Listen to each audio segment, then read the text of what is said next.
These companies support the Thom Hartmann Program. They are CB Distillery, CBD for sleeping. More info at cbdistillery.com, code TOM. The Clean Phone Pro, phone sanitizer and charger. More info at thenewdealshop.com. Plexiderm, real science, real results. More info at plexiderm.com, code TOM. ExpressVPN, the VPN that just works. More information at expressvpn.com/Tom. Gabby takes the pain out of insurance shopping. More info at gabby.com/Tom.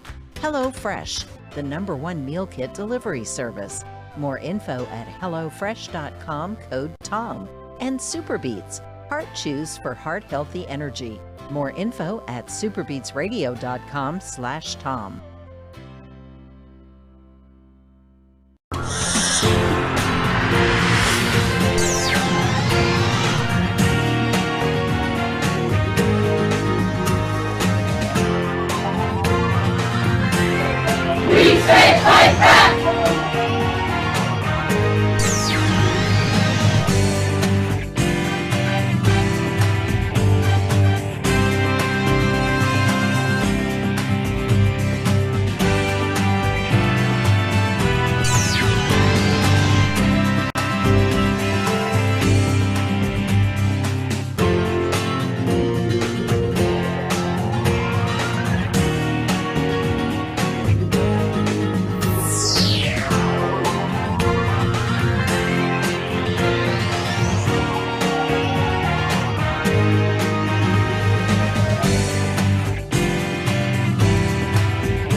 And welcome to the Thom Hartmann Book Club, Thom Hartmann University Book Club. Today we're reading from Tears We Cannot Stop, A Sermon to White America by Michael Eric Dyson, who was a guest on our program a while back.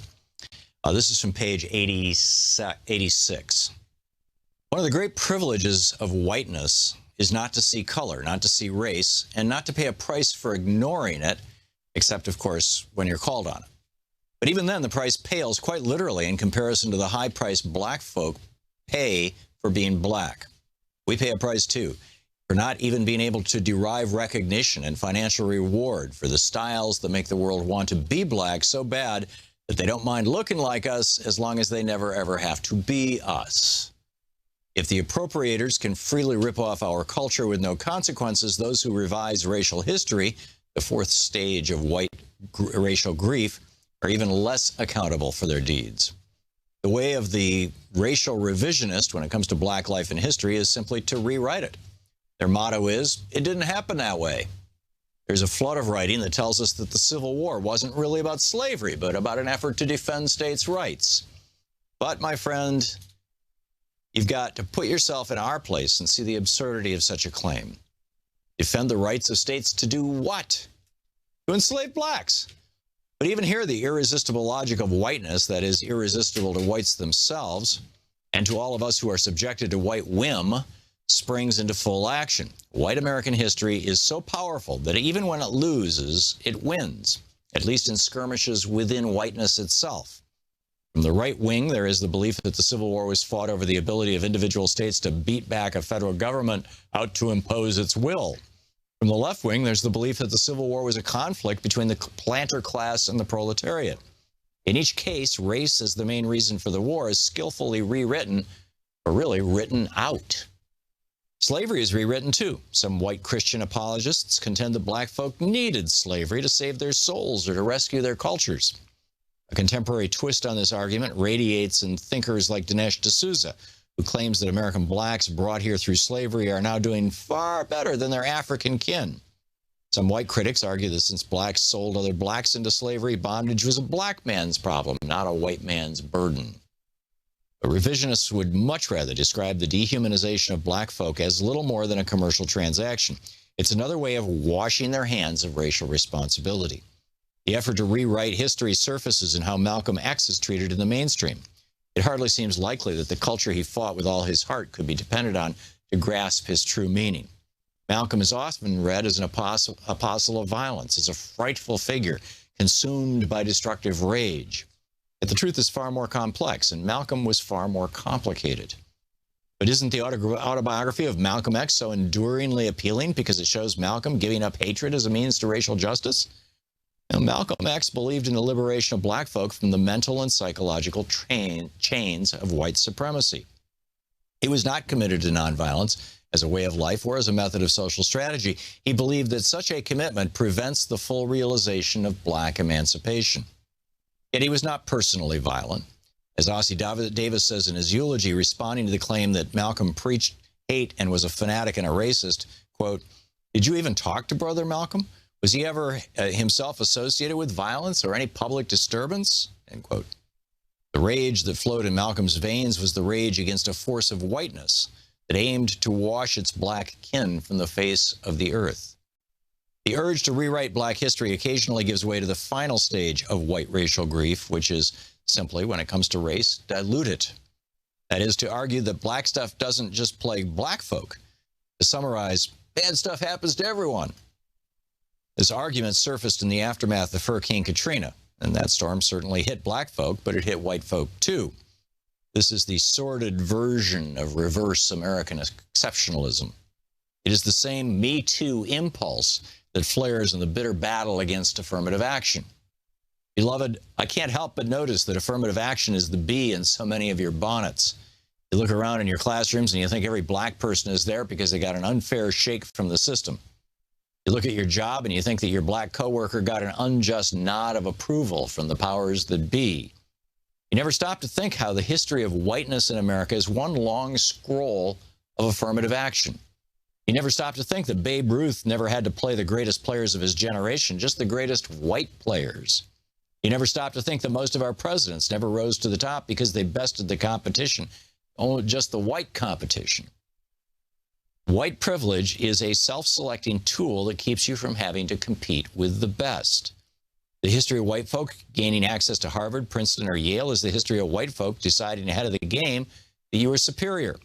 You argue that slots in school should be reserved for your kin because, after all, they are smarter, more disciplined, better suited, and more deserving than inferior blacks. That's like concluding that the Cleveland Cavaliers can't possibly win the NBA championship because they're down 3-1 to the Golden State Warriors. Throw in the towel and call it a series. But they must play the series to determine the winner. Whiteness is having all the advantages on your side. The referee's blowing the whistle for you. The arena packed with only your fans. In fact, whiteness means you never even have to play the game at all, at least not head-to-head matchups with the talent and skill of black folk. This is the Thom Hartmann Program.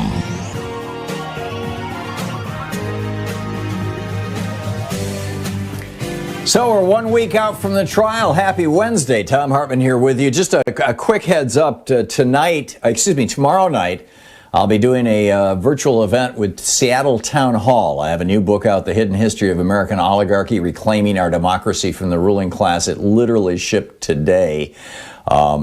And then next week, February 9th, David Korten, the author of When Corporations Rule the World, the international bestseller, he and I will be in a conversation about American oligarchy at Books and Books on February 9th at 4 p.m. Pacific time. Seattle Town Hall tomorrow night is 6 p.m. Pacific time. And you can find all that stuff at thomhartmann.com, or if you regularly use Seattle Town Hall, you can just go to their website and you can sign up for it there. So that's going on. In our as we go through our program, in our second hour, you and I are going to have a conversation about January 6th and what this plot, the January 6th wasn't the singular moment. The Republicans' oligarchy plot has been running for 40 years. I want to dig into that a little bit. And in our third hour, Nick Dearden is going to drop by. He's a regular contributor to The Guardian. He has a new book, Trade Secrets. And we're going to be talking about whether the various coronavirus vaccines should be more broadly licensed and more broadly available rather than just with the large companies that are handling them. So that's our day. We also just, generally speaking, to introduce a new guest and a new segment. For 11 years, Bernie Sanders was on this program every single Friday, first hour. We called it Brunch with Bernie. In fact, we even did the Fridays after Thanksgiving. We did a Friday after Christmas once. We were pretty good about it. And then Bernie challenged Hillary Clinton and had to leave the show. And Mark Pocan stepped in. He actually, after a year or two of not having regular visits from members of Congress, Mark Pocan stepped in, and for several years we had this segment we called Middays with Mark. Congressman Khanna wanted to participate, so we dropped him in a couple of times a week. And what we did, the decision we made, and I had a conversation with Congressman Pocan and Khanna, who will be on our program at least twice a month going forward, is we've got 2 slots a week, Friday and either Monday or Tuesday, or we'll work it out, or Wednesday. 2 slots a week where we can do a progressive town hall, where you, for a full hour, can ask questions of a member of Congress essentially without my filtering them or anything. Well, Joyce will sort out people who are drunk and whatnot, but basically, your questions.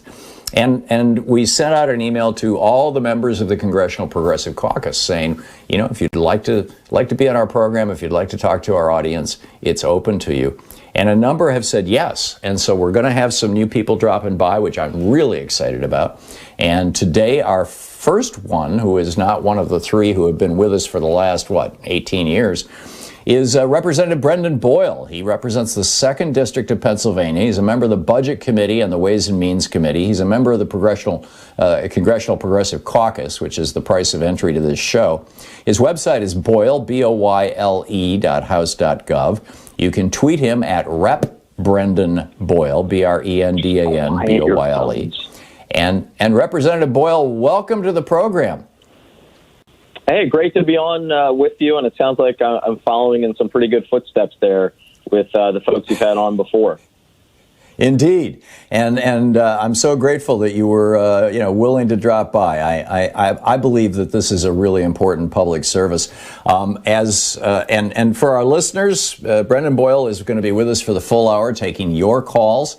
The number is 202-808-9925, and I see the lines are starting to fill up right now. It's going to take just a few minutes for Joyce to get people, on the board and available to take the call. And in those few minutes, Congressman Boyle, I'm curious, what's at the top of your list? I know there's some really big issues here: the minimum wage, reconciliation, COVID relief.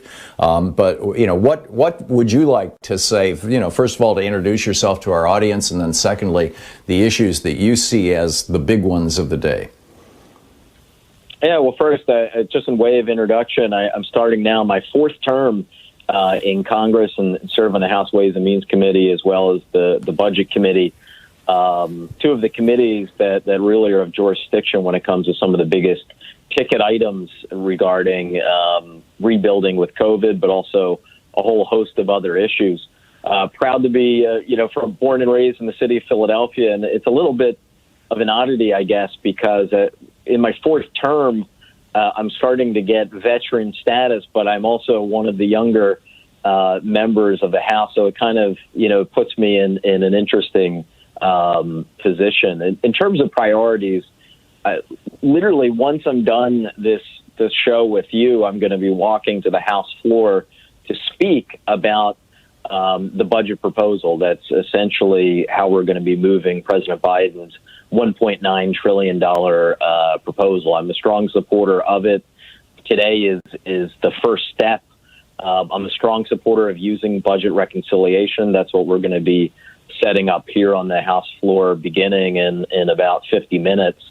I'm struck by the sudden interest and bipartisanship that some of the Republican members on the Hill have. Their crocodile tears about budget reconciliation really make no sense when you consider they use this mechanism to attempt to repeal health care and take it away from more than 20 million Americans. They also use this mechanism, reconciliation, to give a $2 trillion tax cut to the richest 1%. Certainly, if they were able to use it for those two purposes, we can use it on our side to help the American people get through COVID and rebuild their lives. So that, for me, is the number one priority. A lot of other issues we'll be able to talk about, but I think it really begins with rebuilding from COVID. Amen. So let's pick up some phone calls here and get this show on the road. Jeff in Fort Dodge, Iowa, you are on the air with Representative Boyle. Yes. Hello, gentlemen. My question was about the Trump tax cuts. They expire either this year or next year, I believe, for the middle class and the lower class. Could you tell me for sure? My understanding is now they're not accepting tax filings until February 12th. And does that cut expire for us middle class when you do your taxes for this year or for next year? Well, of course, when you do your taxes this year, it is for it's for the 2020 tax year. So the scraps that you got and that we got are still there for the moment. But let's not forget what Congressional Budget Office, nonpartisan office, projected, that 83% of the Republican tax bill, 83% of that tax cut went to the richest 1%. And so the provisions that were in there for middle class and working class people are few and far between. And you're right, as you pointed out, a lot of them are going to be going away. Congressman, we just have 40 seconds, not enough for a call before we hit a hard break here. I understand that the taxes on people making under $70,000 are just going to be steadily going up from this year through 2029. And this is a remnant of this was built into the Trump tax cuts, screw the middle class after I'm out of office? Yeah, that's right. I mean, Donald Trump front-loaded the limited benefits that there were, because for him it was all about winning re-election in 2020. So the middle class and lower-income people are going to be paying for the Trump so-called tax cut for a very long time, unless we do tax reform. Yeah, amen. We'll be right back. Representative Brendan Boyle of Pennsylvania is with us, taking your calls for the hour. He represents the 2nd District of Pennsylvania. His website is Boyle, BOYLE.house.gov. You can tweet him at Rep. Brendan Boyle. We'll be back with more of your calls for Representative Boyle in just a moment. Stick around. This is the Thom Hartmann Program. Representative Boyle's Twitter handle, Rep. Brendan Boyle. Tell him you said, tell him hi.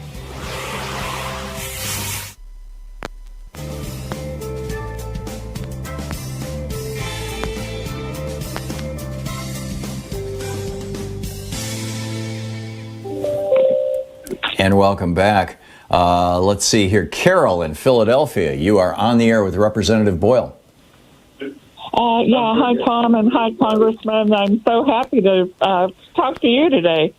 So this is a question about Medicare. I am on traditional Medicare, and in October of 2019, Trump signed an executive order, which I, at the time, called death by a thousand cuts.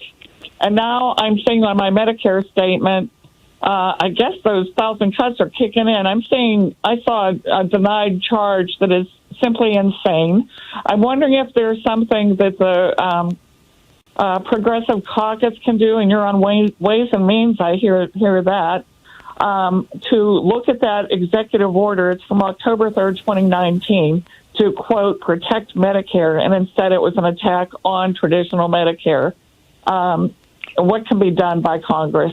And I'll take my answer off air. Thank you.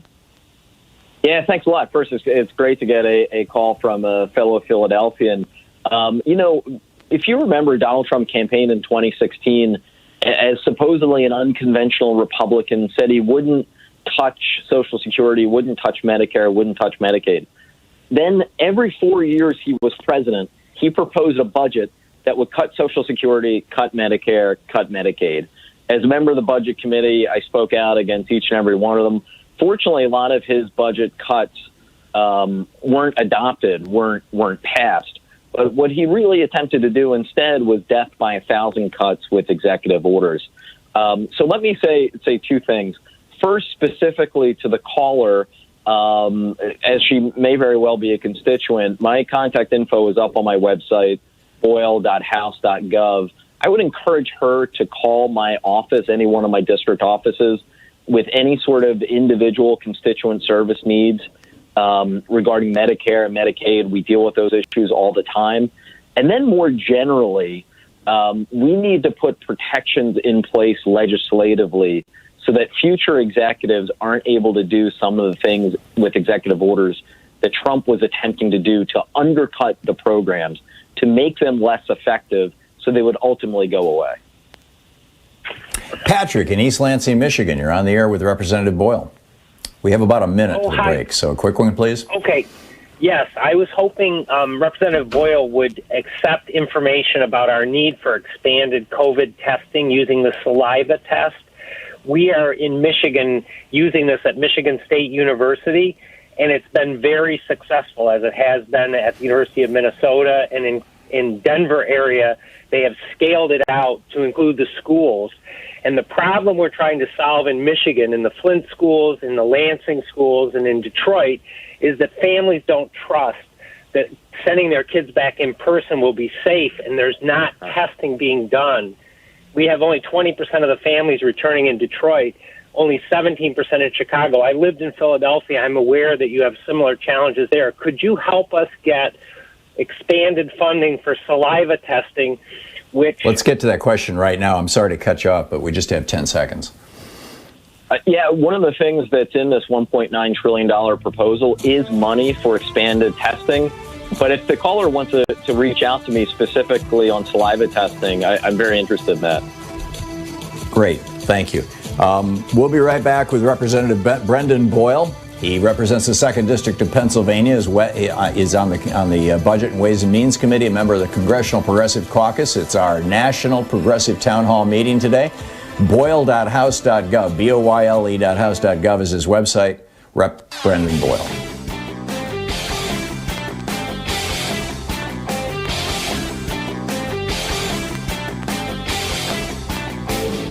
You can find an absolutely fascinating library of my writings, including my daily rants, over at thomhartmann.medium.com. Hey, my new book is out. The Hidden History of American Oligarchy, Reclaiming Our Democracy from the Ruling Class. In this book, I trace the history of the struggle against oligarchy from America's founding to the United States' war with the feudal Confederacy to President Franklin Roosevelt's struggle against economic royalists who wanted to block the New Deal. In each of those cases, the oligarchs lost the battle. But with increasing right-wing control, we're at a crisis point. Want to know more? You can sign up for 3 virtual book events. Powell's virtual event, In Conversation with David Corton, is Tuesday, February 2nd at 5 p.m. Pacific Time. The Seattle Town Hall virtual event is Thursday, February 4th at 6 p.m. Pacific Time. And the Books and Books virtual event, In Conversation with David Corton, is Tuesday, February 9th at 4 p.m. Pacific Time. Come support your local bookstores and hear about my new book on oligarchy. The links are all over at thomhartmann.com. Welcome back. We're talking with Representative Brendan Boyle. He represents the 2nd District of Pennsylvania in the U.S. House of Representatives, member of the Congressional Progressive Caucus. It's our National Progressive Town Hall meeting. And Nicholas in San Cristobal, Mexico, you are on the air with Representative Boyle. Tom, thank you for taking my call very much. Thank you. Representative Boyle, I'm confused, and I think a lot of other people are from what I read in chat. What exactly is I know what the reconciliation process is. How many times are we allowed to use it? Twice is my understanding. And can you please explain what exactly is the Byrd Amendment and how does that apply to the number of times it can be used, et cetera, et cetera? A lot of people seem to be confused about this. I appreciate it. And by the way, how fabulous to see somebody your age, under the age of 120, sitting in Congress. We need you guys. The young are our future, period, paragraph. Bless you. That's a good line. I can confirm I am under the age of 120. Though I do have a birthday coming up on Saturday. But yeah, as far as reconciliation, I could take up the remaining 40 minutes of the show and put everyone to sleep with the boring particulars. The bottom line is reconciliation. We can use it at least twice a year. It appears as if there's actually a way we could use it a third time. But like so many of these things with reconciliation, it really comes down to the interpretation of the Senate parliamentarian. And even that interpretation could be overruled by a majority vote in the Senate. The Byrd rule, as I understand it, because this is in the Senate, we don't have it in the House. The Byrd rule basically says it needs to pertain to the budget. But even that is very much open to interpretation. So, look, I think all of this is silly. I think the filibuster should be scrapped. The Founding Fathers never invented the filibuster. They actually opposed the idea of requiring a supermajority vote. The sooner we get to eliminating the filibuster, the better off we will all be. Devin in Warren, Pennsylvania, you're on the air with Representative Boyle. Yes, thank you for taking my call. I am a relatively young, I'll be 35 this year, progressive Democrat living in rural Pennsylvania, and I am actually looking to get involved in local politics and possibly run for an office.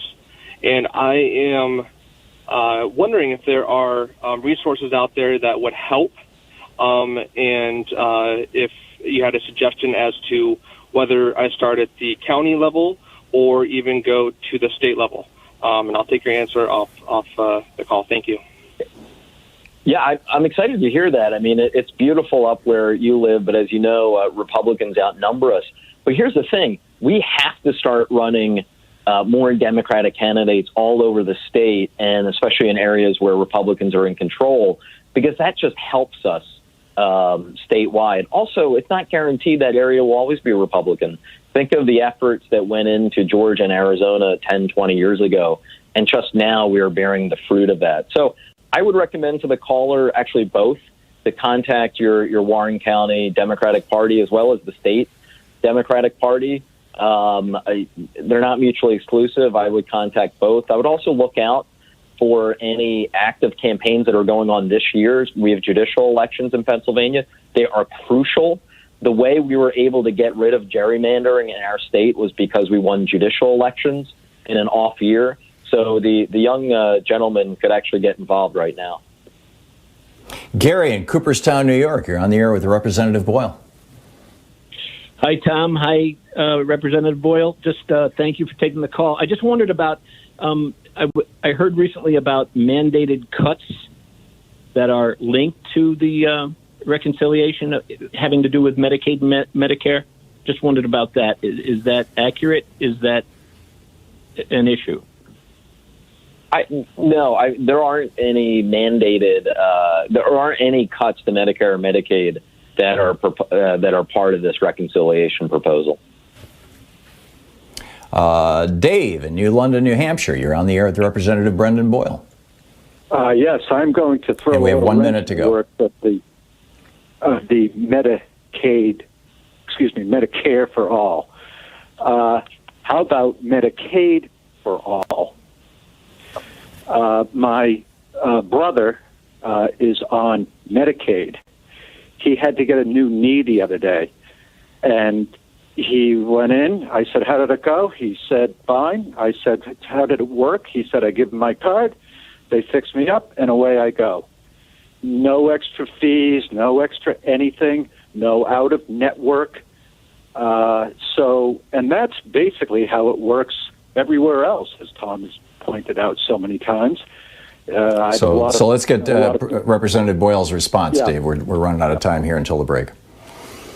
Yeah, well, I happen to be a co-sponsor of the bill, Medicare for All. I think it's inevitable that we will have universal health insurance in the United States. We did actually expand. I wasn't here in Congress at the time, but part of the Affordable Care Act was expanding Medicaid. I think the decision to focus on Medicare is probably more a political one and less about substantive differences between the program. But other side of the break, I can talk more about it. Okay, we do need to get rid of that 20% hole in Medicare, right? Which I think is what he was speaking to. Yeah, I mean, part of the decision to focus on Medicare as opposed to Medicaid has to do with politics. Thom Hartmann Medicare being more Program. popular. 202-808-9925. We'll be right back with Representative Brendan Boyle taking your calls right after this about 5-minute break here at the bottom of the hour. Stick around.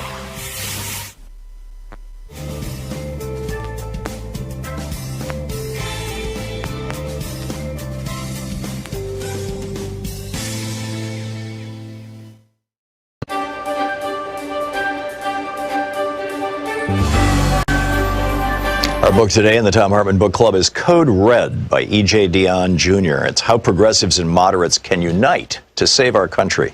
This is from the introduction, titled The Opportunity We Dare Not Miss. Will progressives and moderates feud while America burns? Or will these natural allies take advantage of a historic opportunity to strengthen American democracy and defeat an increasingly radical form of conservatism? The choice in our politics is just that stark. This book is offered in a spirit of hope, but with a sense of alarm. My hope is inspired by the broad and principled opposition that Donald Trump's presidency called forth. It is a movement that can and should be the driving force in our politics long after Trump is gone. His abuses of office, his divisiveness, his bigotry, his autocratic habits, and his utter lack of seriousness about the responsibilities of the presidency drew millions of previously disengaged citizens to the public square and the ballot box. The danger he represented inspired young Americans to participate in our public life at unprecedented levels. Tens of thousands of Americans, especially women, have gathered in libraries, diners, and church basements to share wisdom, to organize, and in many cases to run for office themselves. These newly engaged citizens have created an opportunity to build a broad alliance for practical and visionary government, as promising as anything since the Great Depression gave Franklin Roosevelt the chance to build the New Deal coalition. To seize this opening, progressives and moderates must realize that they are allies who have more in common than they sometimes wish to admit. They share a commitment to what public life can achieve and the hope that government can be decent again. They reject the appeals to racism that have been Trump's calling card and the divisiveness at the heart of his electoral strategy. Together, they long for a politics focused on freedom, fairness, and the future. This new politics would be rooted in the economic justice that has always been the left's driving goal, and in the problem-solving approach to government that moderates have long championed. It's true that these camps often battle over whether the nation should seek restoration or transformation in the years after Trump. In fact, our country needs both. To restore the democratic norms we have always valued, we must begin to heal the social and economic wounds that led to Trump's presidency in the first place.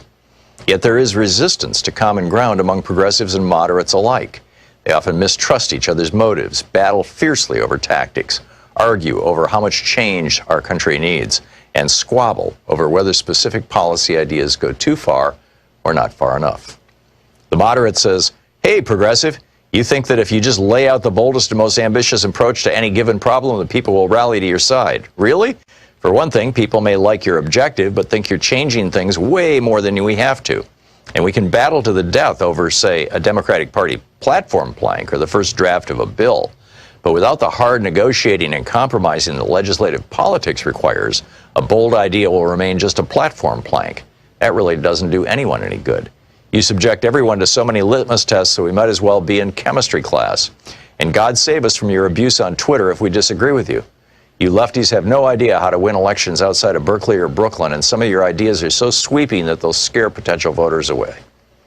At this point, the moderate is likely to wield the sturdy old punchline, "Don't let the perfect be the enemy of the good."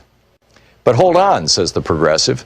You moderates spend so much time negotiating with yourselves that you compromise away goals and priorities before the real battle even begins. Your ideas get so soggy and complicated that they mobilize no one and mostly put people to sleep. Better to have the courage of your convictions, lay out your hopes plainly and passionately, and inspire voters before to join in. Besides, you middle-of-the-roaders were so petrified of Ronald Reagan and the right wing that you caved into the Gipper's economic ideas, let inequality run wild, and gave us a racist and grossly unfair criminal justice system. The extremists have pulled the political center so far right that the only way back to sanity is to show our fellow citizens what a real progressive program looks like. At the risk of sounding like a perhaps unwelcome counselor attempting to ease a family quarrel, I would plead with moderates and progressives to listen to each other carefully. If the events since 2016 do not teach moderates and progressives that they must find ways of working together, nothing will. If they fail to heed each other's advice and take each other's concerns seriously, they will surrender the political system to an increasingly undemocratic right with no interest in any of their shared goals, priorities, and commitments. Moderates are right about the complexity of getting things done in a democracy. Even when the boldest ideas have prevailed, they did so because complex coalitions were built. Important, and it should be said often legitimate interests were accommodated, and some lesser goals were left by the wayside to be fought for another day. Moderates are also right that democracy requires persuading those who are open to change but worry about how this or that reform might work in practice or affect them personally. Think losing their private health insurance. Disdaining as sellouts, those who raise inconvenient questions or express qualms, is not the way to build a majority for reform. Moderates are also right that Americans in large number are tired of politics that involves more yelling than dialogue, more demonizing than understanding. But progressives are right to say that for the last 3 decades, moderates have spent too much time negotiating with themselves. Consider all the effort Democrats put into wooing Republicans by responding to their proposals to amend Obamacare. The book Code Red by E.J. Dionne Jr.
Are on the air with Representative Boyle.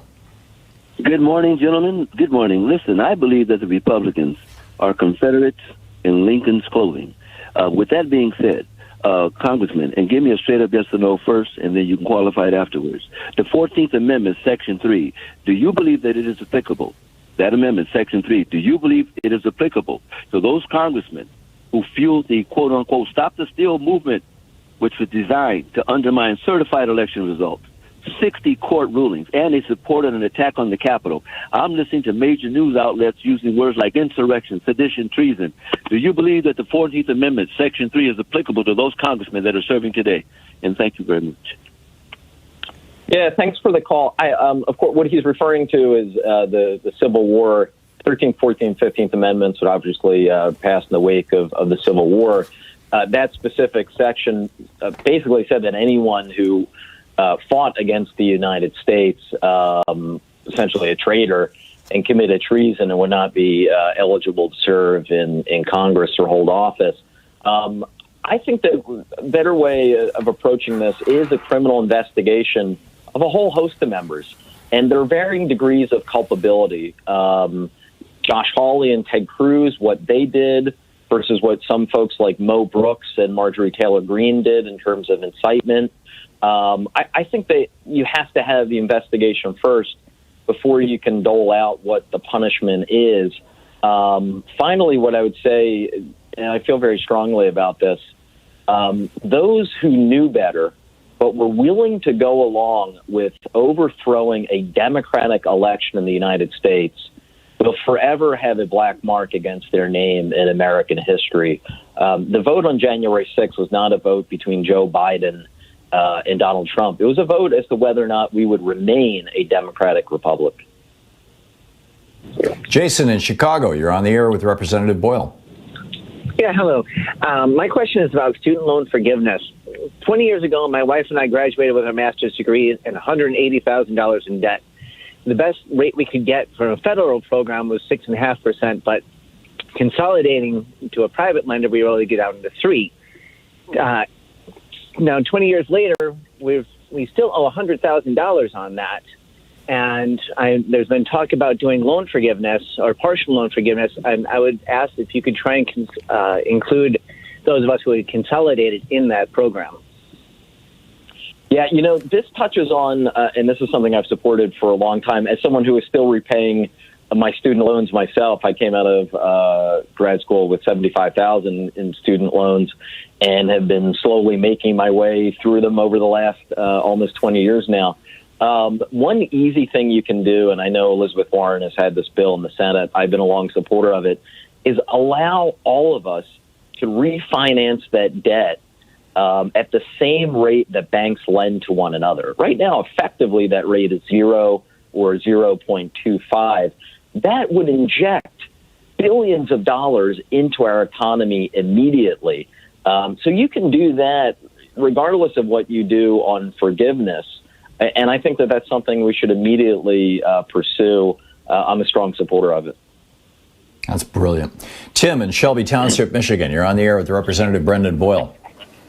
Good afternoon, gentlemen. Two quick questions. One, would Representative Boyle, will you be replacing Pat Toomey, who I just loathed? And the second one is... Yeah. And the second one is, would the Progressive Caucus consider a new slogan or bumper sticker of Make America, America Again? Thank you, gentlemen. Thank you, Tim. Yeah, well, I am actively considering at the moment running for U.S. Senate next year. It is an open seat. I think it's critically important that we win it. At the same time, it's a tough decision. I love what I do in the House. I also happen to have, my wife and I are fortunate enough to have a small child.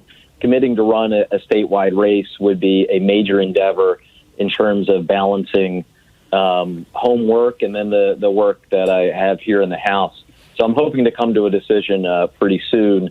But it is something I'm considering. Either way, whether I run or not, I'm going to be doing all I can to make sure a Democrat wins that seat in 2022.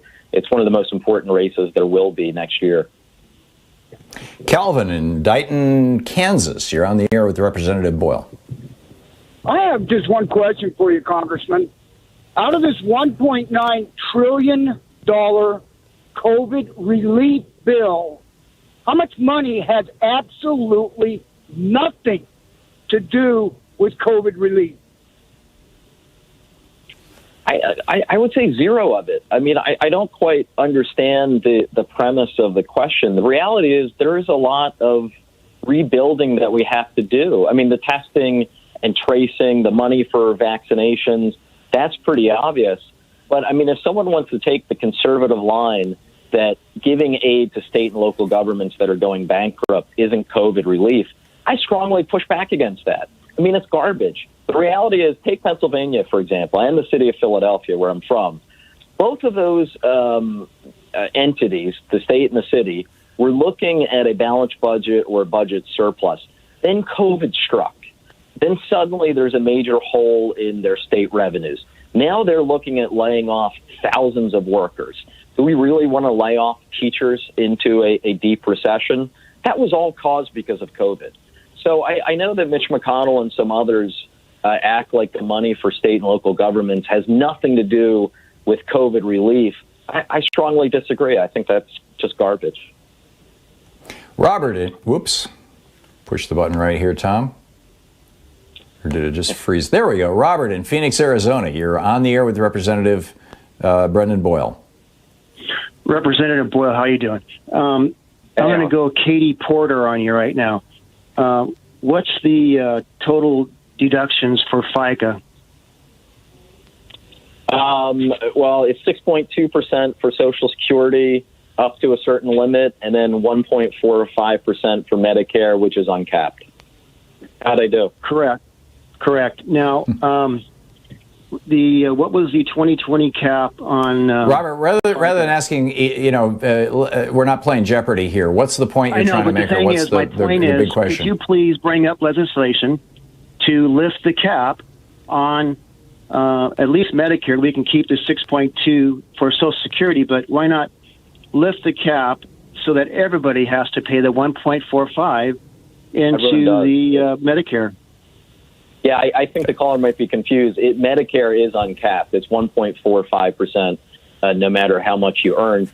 The Social Security one, though, is capped, and I believe that cap should be raised. I'm a co-sponsor of a bill called Social Security 2100 that would do that over time. So if the caller's general premise is that the cap should be raised so that way, millionaires and billionaires are paying a higher percentage of their income in Social Security like the rest of us do, I would agree with that premise. Mick in Seattle, you're on the air with Representative Boyle. Good morning. Thank you both for providing us a opportunity to speak. My question is, I've heard very little about the military and whether it's being vaccinated or not, since it is our first line of defense against domestic and foreign invaders. Tell me why we have not heard anything about the military being vaccinated. Yeah, it's a very good point. I mean, first, the vaccination rollout obviously has been a disaster. There was no plan from the previous administration. The president spent the last several months calling up everyone he could to figure out a way how he could remain in office, having just lost an election, instead of worrying about vaccine distribution. And so the Biden administration is having to build this almost, from zero. I think the caller makes a good point in terms of the military. I know that when the National Guard had to be called in and 20,000 troops were deployed to D.C.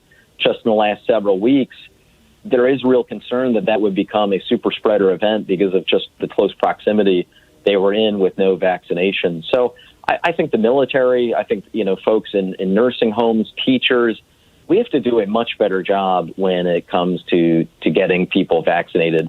We want as many people vaccinated as soon as possible. We all benefit from that. And are you seeing the administration moving in that direction? Yeah, I am. I mean, I was on a call yesterday on this regard, so I'm a lot more hopeful and optimistic now than I was just a few weeks ago. Great. Representative Brendan Boyle is with us for our National Progressive Town Hall meeting. He represents the 2nd District of Pennsylvania, member of the Congressional Progressive Caucus. Boyle, BOYLE.house.gov is his website. You can tweet him at Rep. Brendan Boyle. We'll be right back. You're listening to Thom Hartmann. Visit thomhartmann.com for audio and video archives. Back in just a moment with more of your calls for Representative Brendan Boyle in our National Progressive Town Hall meeting.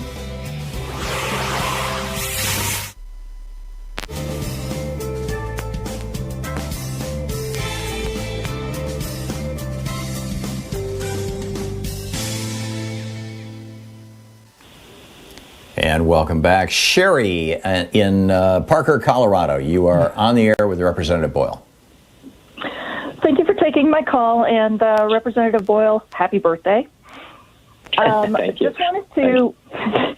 I just wanted to touch base and ask, do you support lowering the retirement age to age 60 like Bernie? Well, he wanted 55, but to allow for the younger workforce to kind of move into the better paying jobs and to help boost the Social Security Trust Fund? Yeah, when you say lower the retirement age, do you mean lower the age at which you can first take Social Security? I believe that's what she meant. I'm sorry, she's gone now, but yeah. Oh, okay. Yeah, so right now, so for my generation, and full Medicare. retirement. So for my generation, full retirement will be 67. But you can start to take Social Security at 62. I certainly would be open to proposals that would allow people to take it earlier. However, we do have to be careful about the Social Security Trust Fund, which right now is projected to run out of money in about 10 years. The major recession that we went into over the last year did not help the health of the Social Security Trust Fund. That's part of the reason why I want to raise the cap to see more high earners and the top 1% paying more into the Social Security Trust Fund in order to help the stability of it. So we do have to weigh those two different things. Mary in Los Angeles, you're on the air with Representative Boyle. Oh, yeah, great. Thanks for taking my call. See, I'm working with folks coming home from prison and jail to build cooperatives. And what I'm finding is many of them after 20, 30 years inside cages, and many are on disability or assistance.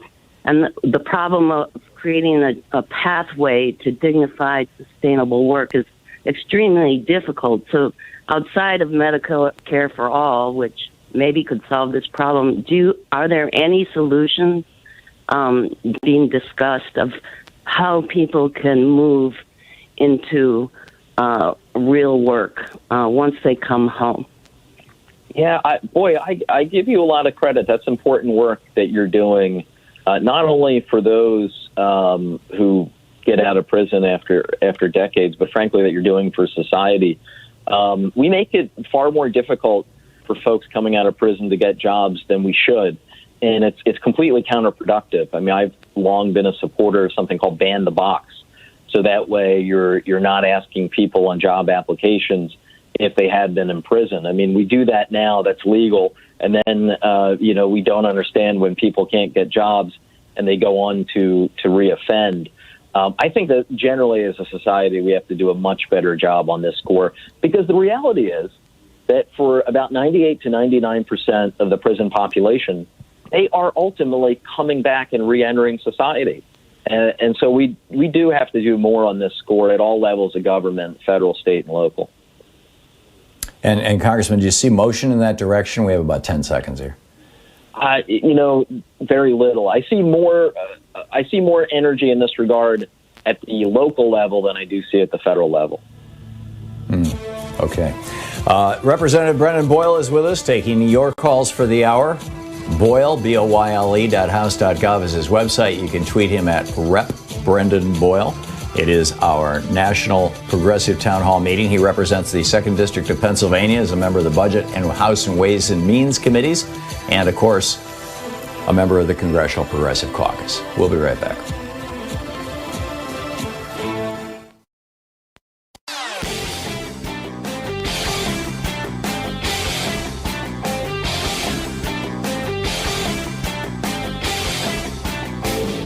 Hey, my new book is out. The hidden history of American oligarchy, reclaiming our democracy from the ruling class. Want to know more? The links are all over at thomhartmann.com. For our video this week for supporters of our program, you can find it over at thomhartmann.com.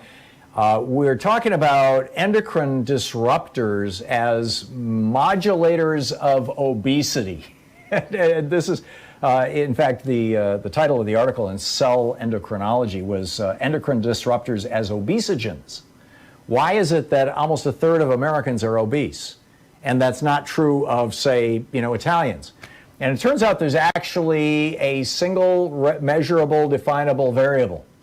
There's a category, or actually several broad categories of chemicals that are found in the American food supply in particular places, and therefore fairly easy to avoid, that actually disrupt our endocrine system, our hormone system, and cause us to crave more food, to eat more food, and also downregulate our metabolism so that we burn less energy so that food gets stored as fat. You can check it out at thomhartmann.com.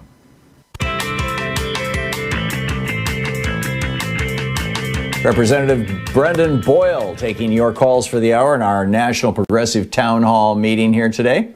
And Carrie in Kensington, Maryland, you are on the air with Representative Boyle. Yeah, thanks for taking my call. I just wanted to touch on something that I just came to realize this morning. I did my taxes, and I owe thousands of dollars because the pandemic money, as well as the unemployment, which I knew about, was all taxable.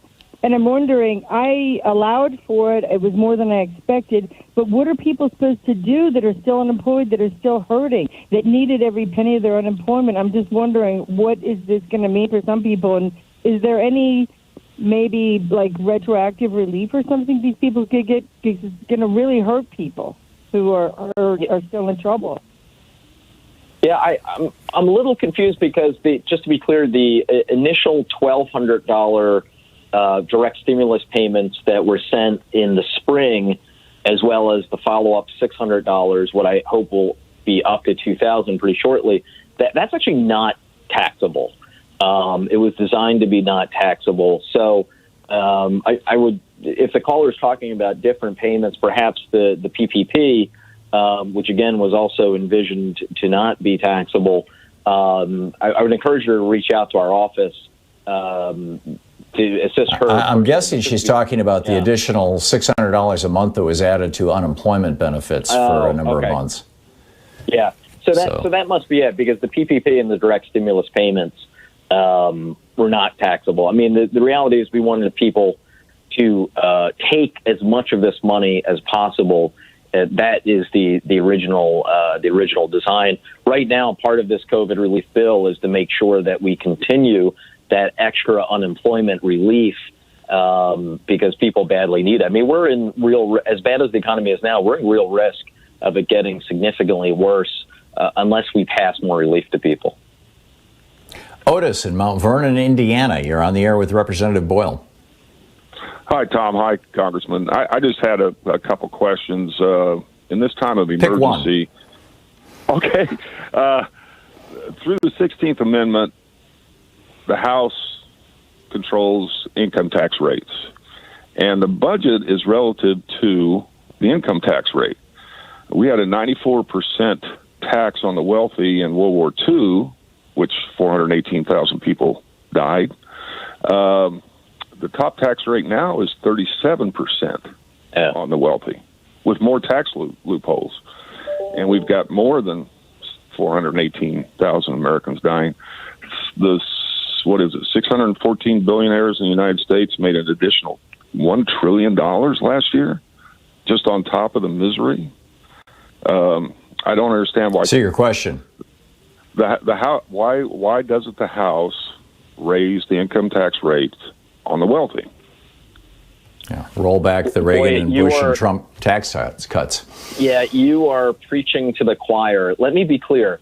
When it comes to the top 1%, top 2% of this country, we need to raise taxes.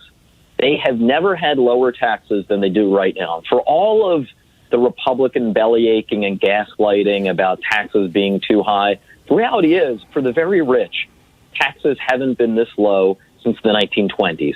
We need to raise taxes on the top 1%, top 2%, period. Denise in Calumet, Michigan, you're on the air with Representative Boyle. Hi, Representative Boyle. Thank you guys for listening to my call. I'm just wondering who is running the VA now. We have not heard much about replacement of those clowns from Mar-a-Lago. And I'm wondering if President Biden, love him, has changed who is running the VA. Well, I know that Dennis McDonough, the former White House chief of staff, was nominated to be the next Secretary of the Veterans Administration. He's someone of high caliber. And, he's an example of the difference between this administration and the last one. The last administration, the best way to get a job was to have no expertise, no knowledge, but be, the idiot nephew of a college roommate of Jared Kushner's. In this administration, the way to get a job is to actually have subject matter expertise. So whether it's the VA or so many other areas, it's nice to finally have professionals and people who know what they're doing back at the helm. Representative Boyle, we just have 45 seconds here to the end of the hour or so, and not enough time to get a caller in, and apologies to all our callers on hold. What is your advice going forward in the future weeks? Where should we be focusing our attention and our activism? Look, this is a moment to go big. This is a moment similar to 2008, 2009, and similar, frankly, to the 1930s. It requires us going big. If we're going to err, we need to err on that side, not on the side of going too small. So for all of these measures, pushing people to make it as big and bold as possible. Yeah, as Franklin Roosevelt said, better the occasional fault of a government that lives in a spirit of charity than the consistent omission of a government frozen in the ice of its own indifference. Representative Boyle, thanks so much for dropping by. It's great meeting you here on the air. I'm so pleased that you're there in the House of Representatives, and wish you the very best as your future career unfolds. Thank you again. All right, thank you, Tom. And happy birthday. Representative Brendan Boyle, BOYLE.house.gov. You can tweet him at Rep. Brendan Boyle. We'll be right back.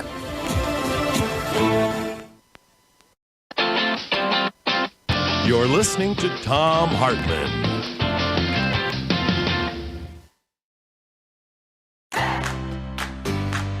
These companies support the Thom Hartmann Program. They are CB Distillery, CBD for sleeping. More info at cbdistillery.com, code TOM. The Clean Phone Pro, phone sanitizer and charger. More info at thenewdealshop.com. Plexiderm, real science, real results. More info at plexiderm.com, code TOM. ExpressVPN, the VPN that just works. More information at expressvpn.com/Tom. Gabby takes the pain out of insurance shopping. More info at gabby.com/Tom. HelloFresh, the #1 meal kit delivery service. More info at hellofresh.com, code TOM. And Superbeats, heart chews for heart healthy energy. More info at superbeatsradio.com/Tom.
Today is Why Women Have Better Sex Under Socialism and Other Arguments for Economic Independence by Kristen Godsey.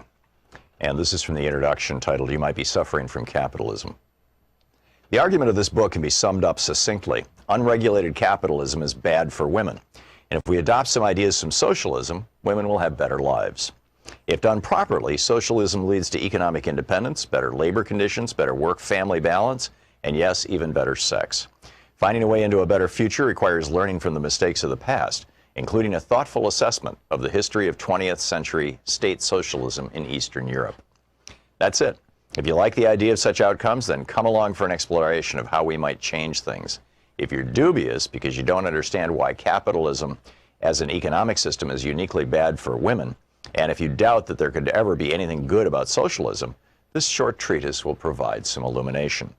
If you don't give a whit about women's lives because you're a gynophobic right-wing internet troll, save your money and go back to your parents' basement right now.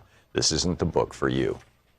Of course, some might argue that unregulated capitalism sucks for almost everyone, but I want to focus on how capitalism disproportionately harms women. Competitive labor markets discriminate against those whose reproductive biology makes them primarily responsible for childbearing. Today, this means humans who get pink hats in the hospital and the letter F next to the name on the birth certificate, as if we've already failed by not coming into the world as a boy. Competitive labor markets also devalue those expected to be the primary caregivers of children.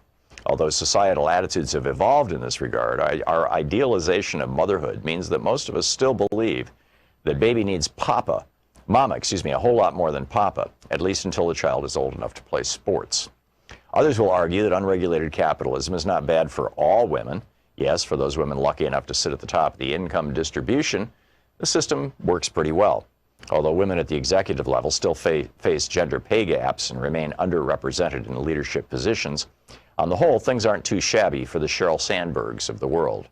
Of course, sexual harassment still hinders progress, even for those at the top, and too many women believe that if you want to run with the big dogs, you may have to suck it up and ignore the groping and unwanted advances. And race plays an important role as well.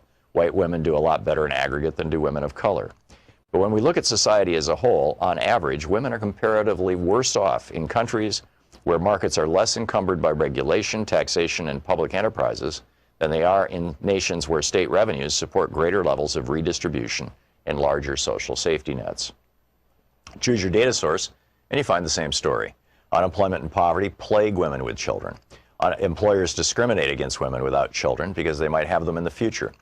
In the United States in 2013, women over the age of 65 suffered from poverty at much greater rates than men and dominated those in the category of extreme poverty.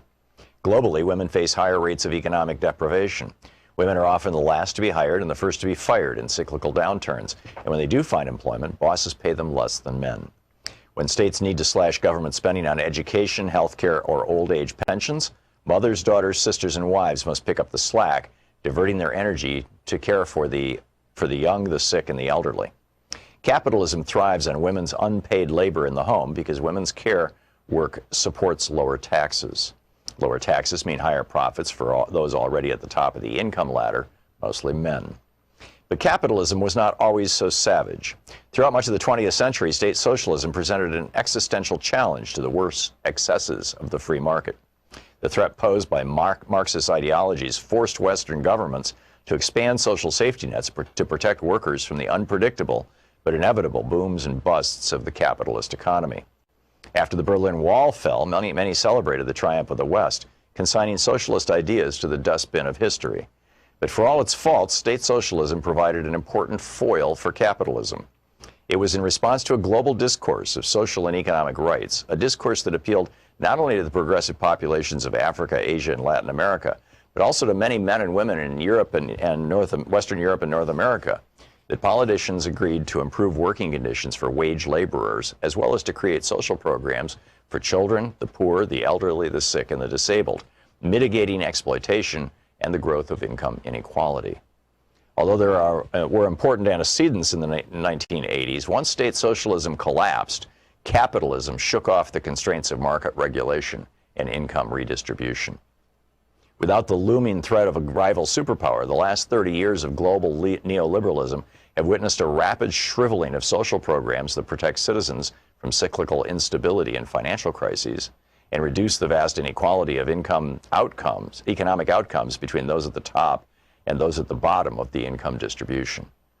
For much of the 20th century, Western capitalist countries also endeavored to outdo the East European countries in terms of women's rights, fueling progressive social change. For example, the state socialists in the USSR and Eastern Europe were so successful at giving women economic opportunities outside the home that initially, for the 2 decades after the end of World War II, women's wage work was conflated with the evils of communism. The American way of life meant male breadwinners and female homemakers. But slowly, socialist championing of women's emancipation began to chip away at the Leave It to Beaver ideal. The Soviet launch of Sputnik in 1957 spurred American leaders to rethink the costs of maintaining traditional gender roles.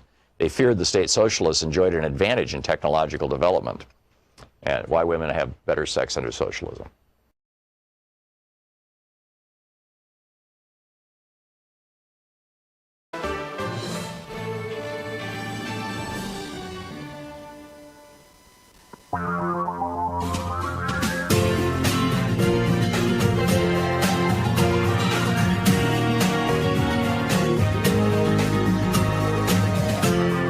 This is the Thom Hartmann Program.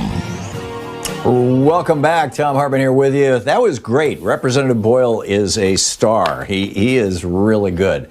And I'm so glad that we sent out this invitation to all, roughly 100 members of the Progressive Caucus saying, Representatives Pocan and Khanna will be on every month, typically at least twice every month, but that opens up a few slots for you guys if anybody wants to show up. And he was one of the first to raise his hand. So we will be continuing that process and introducing you to new progressive members of Congress. As I said in the show, in the last segment, the price of admission to this show is being a member of the Congressional Progressive Caucus. Although I'm always more than willing to engage in conversation, at least my conversation, or even debate with other members of Congress, whether they're Republicans or Democrats. One of the hallmarks of this show for most of the 18 years we've been on the air has been my debating conservatives, and I've specifically asked Sean to reach out to more conservatives so that we can start talking about these policy issues. Because it's such a useful thing, and it helps people understand how to deal with crazy Uncle Ralph at the Thanksgiving dinner table, or now over Zoom or on Facebook, etc. But in any case, that's what's going on. But there's a couple of things I wanted to talk about or share with you in the first part of this hour, and then we'll pick up your phone calls and we can continue the conversations that Representative Boyle might have started as well. And the first has to do with the piece that I published this morning. I always put my thoughts, my daily rant for this program over at thomhartmann.medium.com. And today's piece is headlined, "The Republicans' Brutal Oligarchy Plot is Dangerous and Must Be Stopped Now." And then the subhead asks the question, what's more important, democracy or great wealth? On this program back, about 8 or 10 years ago, it was quite a while ago, we had Stephen Moore on. In fact, Stephen Moore used to regularly come on the show and debate economics with me. He kind of became too big for his britches when he became a Trump economic advisor and turned down our offers for him to visit. But I asked him a simple question when he was on. I said, which is more important, democracy or capitalism? And see, in my mind, democracy is more important because while capitalism can exist in an autocratic state, China is a capitalist state aggressively, but it's a form of capitalism that is closer to fascism, that is owned by the state or merged with the state. About half of the Chinese businesses have some level of state ownership, and most of that's the state military. And we see that in a lot of other countries as well. Saudi Arabia, for example, most of your Middle Eastern countries, owned by either the state or the oligarchs who run the state. But his answer, when I said which is more important, democracy or capitalism, is he said capitalism. And his rationale was that capitalism makes democracy possible. Well, I think that China is proving that that's not true. But that philosophy, that capitalism, that wealth, that money, that having a billionaire class is more important than actually having democracy, is at the foundation of the Republican Party's philosophy and has been openly since Ronald Reagan became president. It's at the core, the key to the so-called Reagan Revolution that we're still living in, 40 years later. It has transformed America from a democracy, from a functioning democracy, into an oligarchy. And, you know, we are now at the point where of oligarchy in the United States, as Gillens and Page pointed out in their famous study back in 2014, that Princeton study, where what the average person wants almost never gets turned into legislation. Now, I think we're seeing that change right now with Biden, and he does seem to be going down an FDR LBJ path in that regard, which is such a friggin' relief and is absolutely necessary to bring back democracy. But he's doing it not just over the opposition of Republican fascists and Republican oligarchs. He's doing it over the opposition of a few members of his own party who are deeply in bed with the coal industry or the banking industry or the insurance industry or you name it. And that's a very dangerous thing. Because if we reach the point where oligarchy is cemented in this country and claim that they're simply the best form of capitalism, then the next step, oligarchies are inherently unstable. Oligarchy is where a small number of wealthy people rule the country for their benefit, not for the benefit of the people. And what happens is that when the people figure out what the hell's going on, and they have, it's why Bernie and Trump did as well as they did in primaries and general elections and everything else. When people realize this, they will turn to people who offer solutions. Bernie offering honest solutions, Trump offering BS solutions, but both of them saying, you know, the oligarchs have taken over. And when they don't get their solutions fixed, you know, Trump for 4 years, what was his signature achievement? $2 trillion in tax cuts for billionaires. And people are looking at that going, okay, I guess we're still in an oligarchy, aren't we? And that's when people start to rebel, and when people start to rebel, as we saw, for example, with the Black Lives Matter protests and others, when people start to rebel,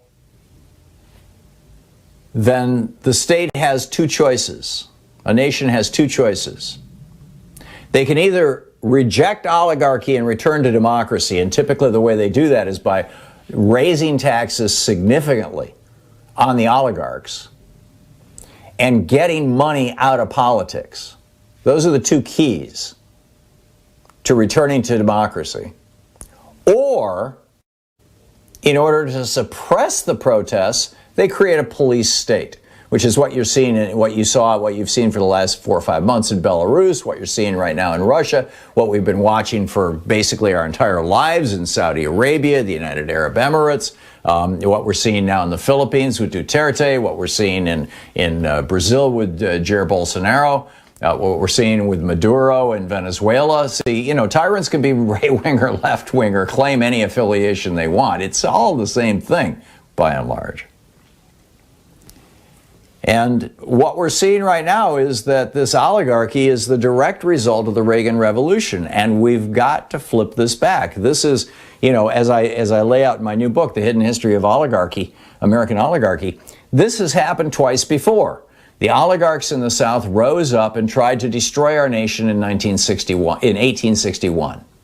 And that was the Civil War. We beat them. We took away their wealth, much of it. You know, Robert E. Lee's plantation got turned into Arlington National Cemetery. We won. Then they did it again in the 1920s with the Roaring Twenties and Harding and Coolidge and Hoover. And they crashed the economy, as oligarchs usually do, after they sucked us dry. Huge fortunes made during the Roaring Twenties. And average working people actually saw their wages go down, which is what happens when oligarchs run a country. And out of that crash, Franklin Roosevelt declared war on the oligarchy. And we are now here again in that same place we were at in the late 1850s and in the late 1920s, early 1930s.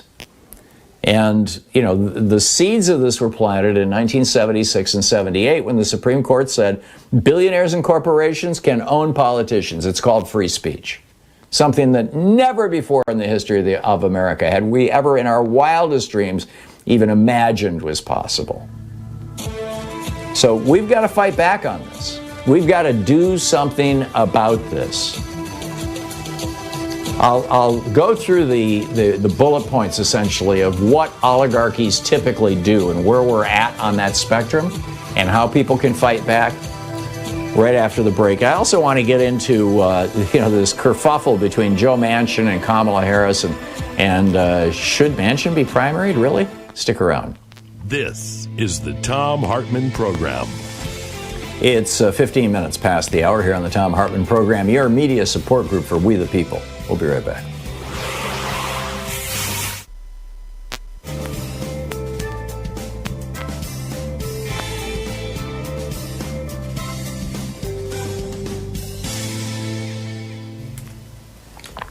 And welcome back.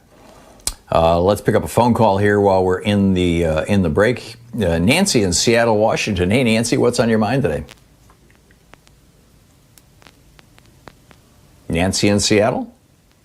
Okay, Nancy, you've got to listen to your phone, not your radio station.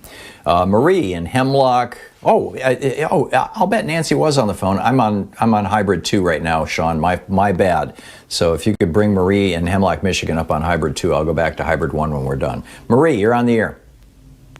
Hi. I would like to talk to that young man who called earlier about what position to run for if you're just starting out. Mm-hmm. I was inspired to run for office by Bernie Sanders. I had been a lifelong independent, but I ran for precinct delegate. I live in a rural community. That position is open all across this nation. So progressives, if you're interested, please fill these because you get voting rights. You can go to the state convention. I ran as a write-in candidate, and in the state of Michigan, you only have to win that position by 1 vote. Although I did talk some relatives in for voting for me. Mm-hmm. And a great place to start is to just go to your city. If you live in a city, go to the city council meetings. If you live in a rural community, go to your township meetings. And if you can't go to the meetings, start reading the minutes. And it's real simple to run as a write-in candidate, or you can actually get your name on the ballot. I did have a question, Tom. I don't know if you know this or not, but I've tried to research this, and I've asked a few people, and nobody seems to know the answer, at least here in Michigan. If that position is vacant, whether or not you can be appointed to that position, or how to go about doing that. That depends on the rules of your party and your state. Each state, there's a general consistency across the states in the Democratic Party about how this works. But there are individual variations, and so that would depend on. You'd have to check the rules in Michigan there, and he would have to check the rules in Pennsylvania. Yeah. In the state of Michigan, the precinct delegate positions, especially in our rural communities, are vacant. So if you are a progressive and you live in a rural community, that position is open and it needs to be filled, and we welcome you. Yeah, and let me emphasize what you're saying here, Marie, because you are so spot on, and God bless you for doing it, because that is actually the most powerful political position in America. The precinct delegates and the precinct committee persons are the ones who help write the platform for the party, both at the local level, and can contribute to and modify the platform at the state level, which becomes the national platform for the Democratic Party. They help pick who are going to be the primary candidates. So, even if you're going to have 5 people in the primary, if they're all progressives, hey, we win. And the Republicans have fine-tuned this. I mean, the Tea Party basically took over the precinct committee positions back in 2008 and 2009 across the nation. This is how I learned about it, was because I got one of these solicitations, because I'm on so many, Republican email lists. I got one of these solicitations from this group that I think is called the Concord Coalition, that was sending out videos to Republicans all across the country, begging conservative Republicans and reactionaries to become precinct committee persons. And so I started talking about it for Democrats, and you answered the call, Marie. God bless you. And Marie, thanks again so much for calling in and for the work you're doing. Thank you. We'll be right back. It's coming up on 20 minutes past the hour here on the Thom Hartmann Program. Stick around.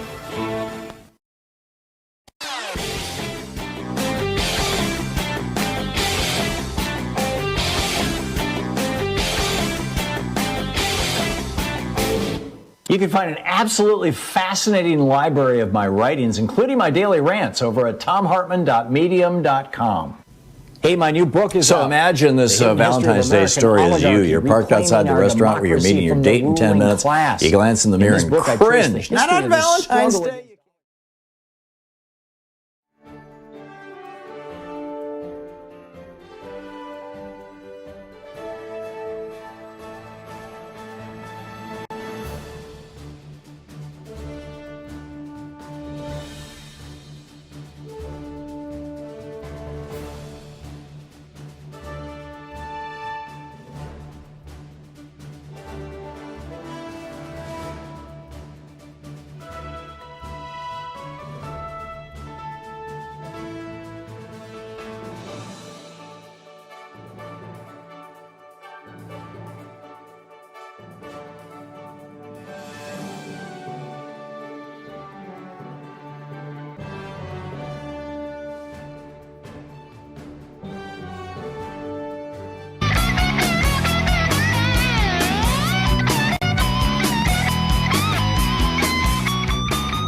And welcome back. So just to wrap up this rant, these are the core ingredients. And again, I published this morning over on Medium.com of the things that an oligarchic government always does.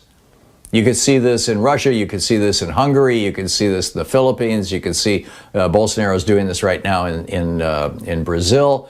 You could see the Duda is about 3/4 of the way down this road in Poland right now. These are the things that are being argued for by right-wing parties in Europe. This is just how they do it. Number one, they change the laws and regulations so that their rich buddies can control the media.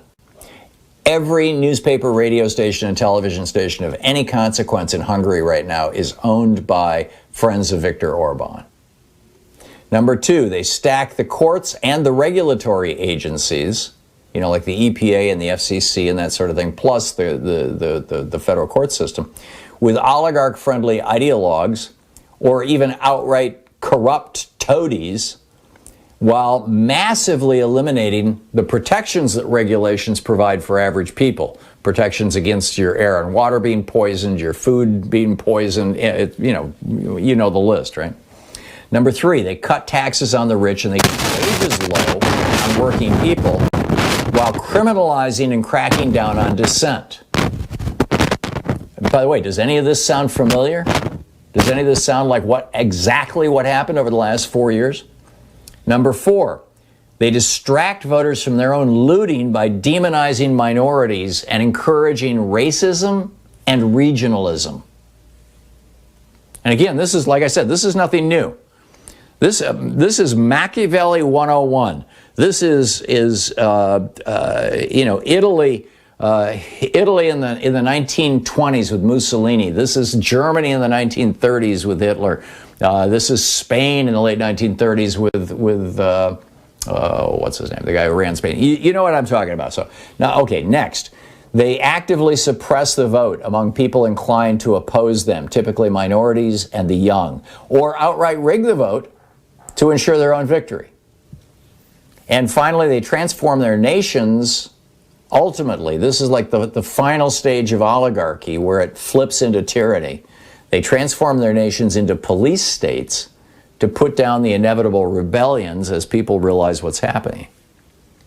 The Reagan administration, the first and second Bush administrations, and the Trump administrations have all championed and executed in their own ways every single one of these steps. In fact, the criminalizing opposition you can take back to Nixon with his so-called war on drugs.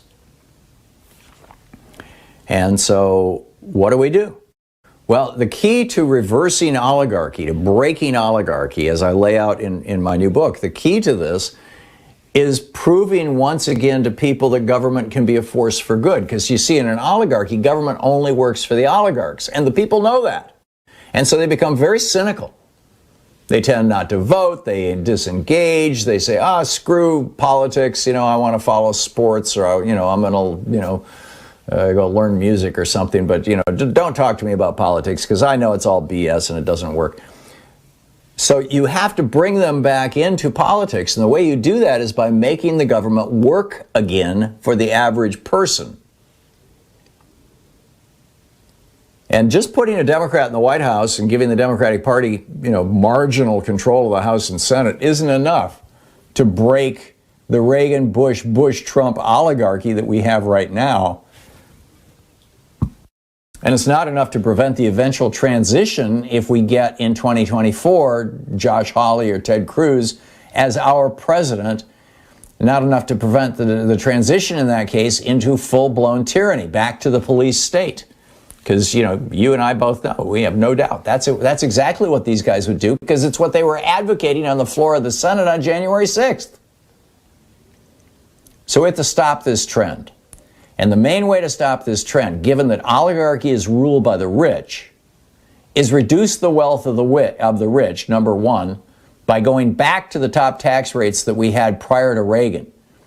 The top tax rate when Reagan came into office, the top tax bracket, had a rate of 74%. Now, you had to make a hell of a lot of money to get there.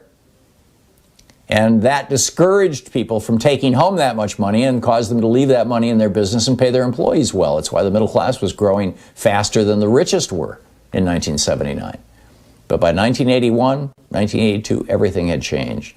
So, number one, we need to get money out of politics, which means legislatively and perhaps even with a constitutional amendment, reversing Citizens United and doing away with this doctrine that money is the same thing as speech, and therefore when billionaires and corporations own politicians, that's protected by the First Amendment. We need to throw out that BS argument that Lewis Powell and others made on the Supreme Court.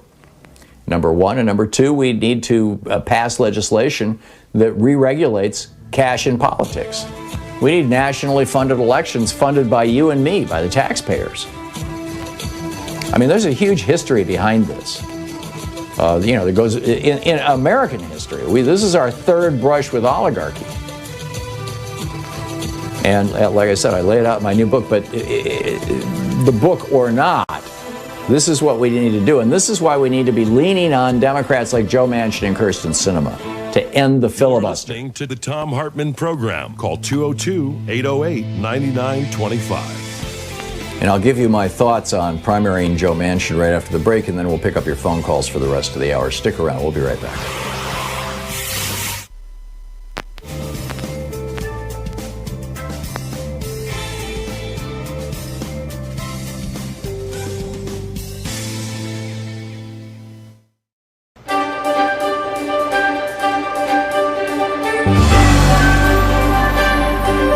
Our book today in the Thom Hartmann Book Club is Cokeland, The Secret History of Coke Industries and Corporate Power in America by Christopher Leonard. This is from the preface. On May 18th, 1981, 4 Wall Street bankers traveled to Wichita, Kansas. They went there to make an offer to Charles Koch, the CEO of an obscure mid-size energy company. The bankers from Morgan Stanley wanted to convince Koch to take his family's company public, offering shares for sale on the New York Stock Exchange. Their deal was squarely in line with the conventional wisdom of corporate America at the time. Going public was seen as a natural progression for companies like Koch Industries, offering them access to big pools of money and promising enormous paydays for the existing team of executives. All it required from the CEO was to surrender control. Morgan Stanley, in return, would collect a small fortune in fees. Charles Koch was 45 years old. He had run Koch Industries since he was 32 when his father died suddenly. He was trim, tall, and had an athlete's build. He spoke quietly in meetings and seemed almost passive. The bankers laid out their plan to take Koch public.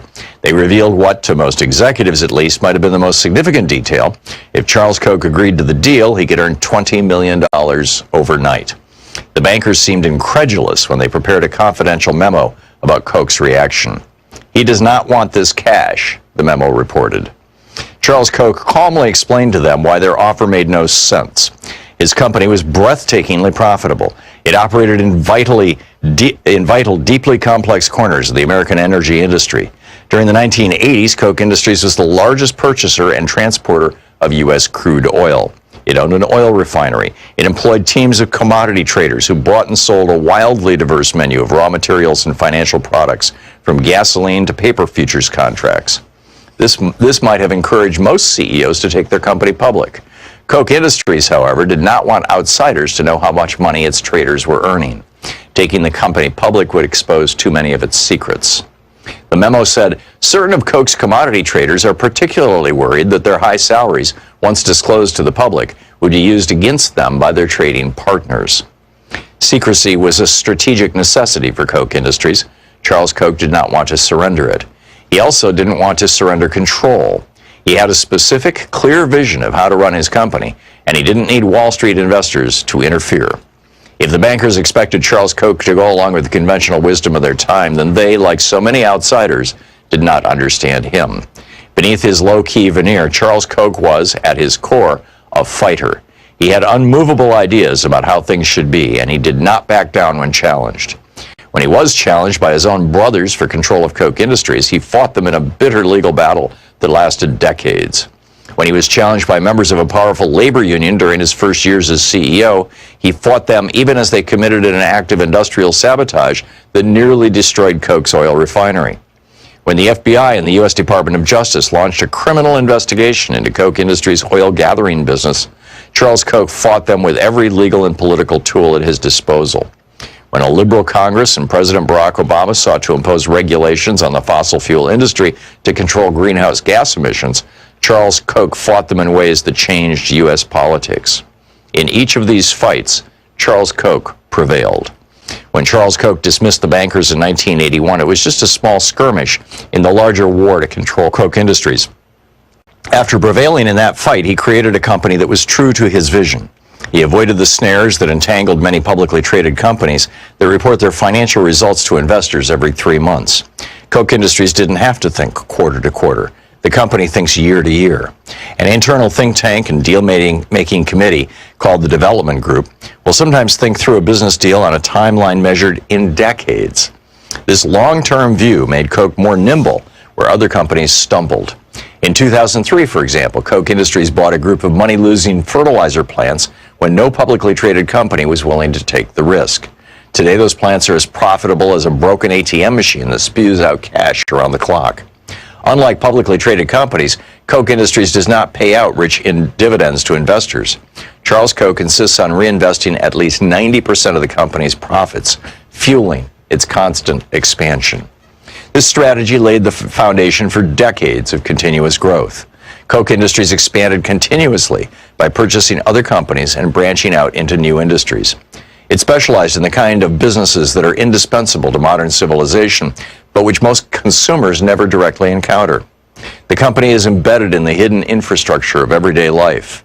Millions of people use Koch's products without ever seeing Koch's name attached. Koch refines and distributes fossil fuels, from gasoline to jet fuel, on which the global economy is dependent.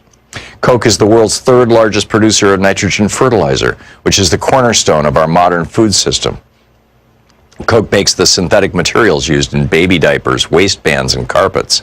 It makes the chemicals used for plastic bottles and pipes. It owns Georgia Pacific, which makes the wall panels, beams, and plywood required to build homes and office buildings. It makes napkins, paper towels, stationery, newspaper, and personal hygiene products. Koch Industries owns a network of commodities trading offices in Houston, Moscow, Geneva, and elsewhere, which are the circulatory system of modern finance. The book, Kochland, by Christopher Leonard.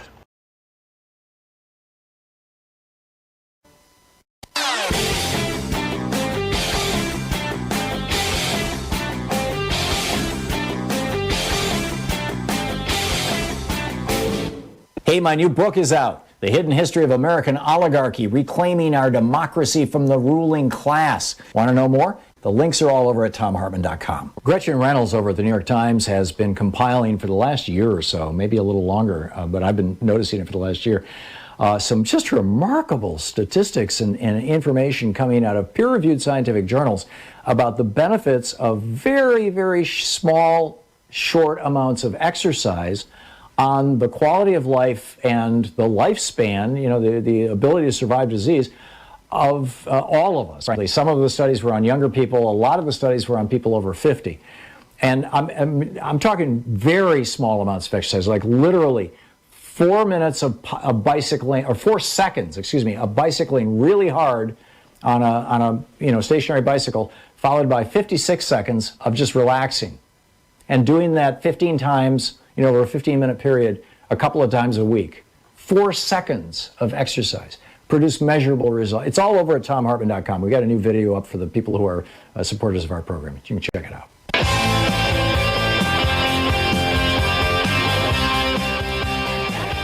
Welcome back. 2 quick things that I just wanted to share with you, and then I'll pick up your phone calls. Number one, I watched last night on MSNBC, I watched the funeral of Officer Sicknick of the Capitol Police, and which was very, very moving. And interestingly, Fox News refused to carry it, and their hosts are saying that Democrats don't support the cops. It's bizarre. You can read that over at MediaMatters.org. But I made a comment yesterday, and it was kind of a repeat of a comment I'd made earlier about the Capitol Police, and it could have been taken wrong. And it occurred to me last night as I was watching that funeral. And so I wanted to just speak very briefly to that. I said something to the effect of, a lot of what the Capitol Police do is basically telling people, here's where the bathroom is, or if you want to get to Bernie's office, it's up on the 3rd floor, that kind of thing. And I've spent a lot of time, in the Capitol building itself and in the various Senate and House office buildings where the Capitol Police, are running the show. And what I was intending to convey to you was that in my experience, the Capitol Police are good guys. They're not the ones who are trying to volunteer for service, where they'll go into protests and smash heads. They're not the guys who are out in the patrol cars, looking for black people they can pull over and harass and tase.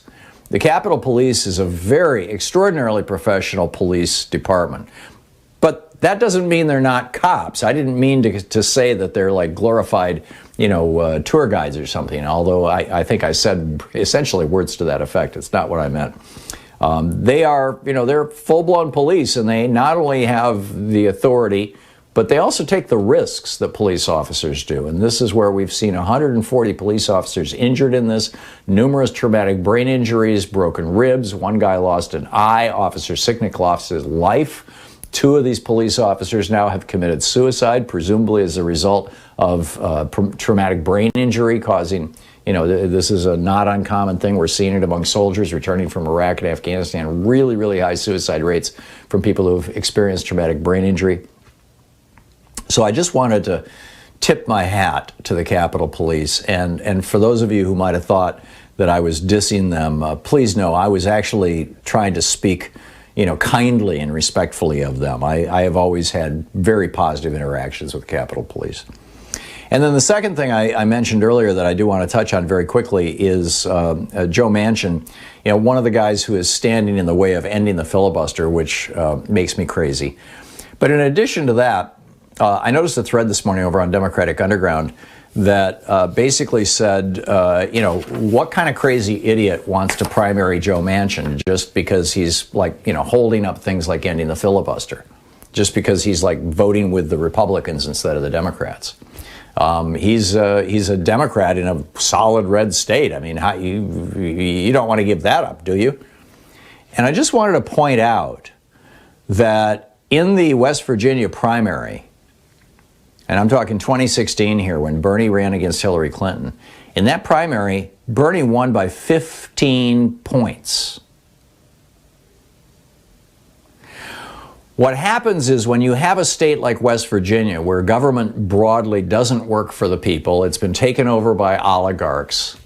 It turns into a red state because of right-wing radio and all this other kind of stuff. But basically, what you have are people who are very dissatisfied with the state of things because they're screwed. They're poor. Coal is going away. They got nothing new to replace it. And it's not that they're saying that people in West Virginia are sitting around saying, gee, I wish we had a Democratic senator who votes with the Republicans, a percentage of the time. Or, I like Republicans. I mean, I realize Jim Justice, their governor, he was elected as a Democrat. He changed to Republican during the Trump hysteria.